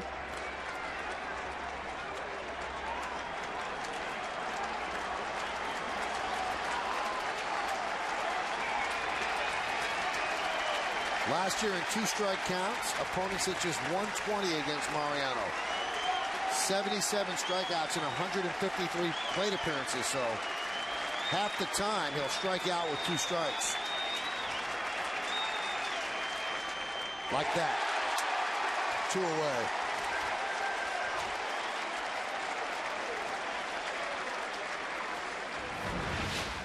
Well, Grady Sizemore, one of the toughest hitters in this league, drives in a lot of runs for a leadoff hitter, fouls off a cutter. That was a little high, ball and a strike. Fouls another off, a little late. Swings right through that one. Location a little different. Moved it away from, watch the crowd in the background. Yeah, go sit down. So the Yankees 1 out away from their first Yankee Stadium victory. And here's a dangerous Mark DeRosa. 2 for 4, a home run, a single, 2 ribbies, 2 runs scored.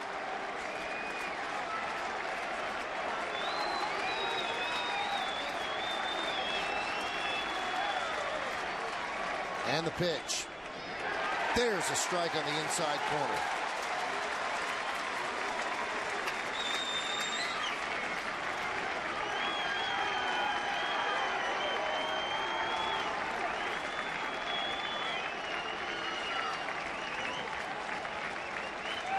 Got the 3rd longest streak in the majors.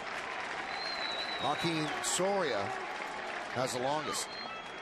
There's a strike on the inside corner. The Indians down to their final strike. See that cut fastball coming over the inside part of the corner. Tried to tie up the right-handers like he does the left-handers. It's been really his strength of being able to throw that cutter to both sides of the plate without missing out over the plate. That just caught a hint of the inside corner. Runners lead, 2 outs. And the 0-2. Upstairs, waste one upstairs. You've got Crow, the pinch runner, at second. You've got Cabrera at first. The Yankees are leading 6-5 here in the top of the 9th inning. A crowd of over 45,000 on hand here in the Bronx. And the greatest reliever of all time sets and deals.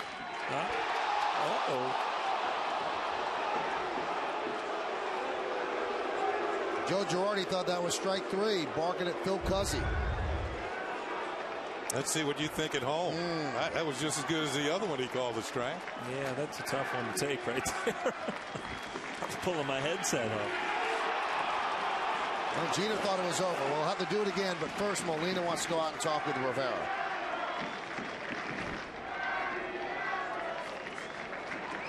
So the roller coaster of emotions here in the Bronx. Mariano could not believe that was not strike 3. Very rarely shows emotions on the mound.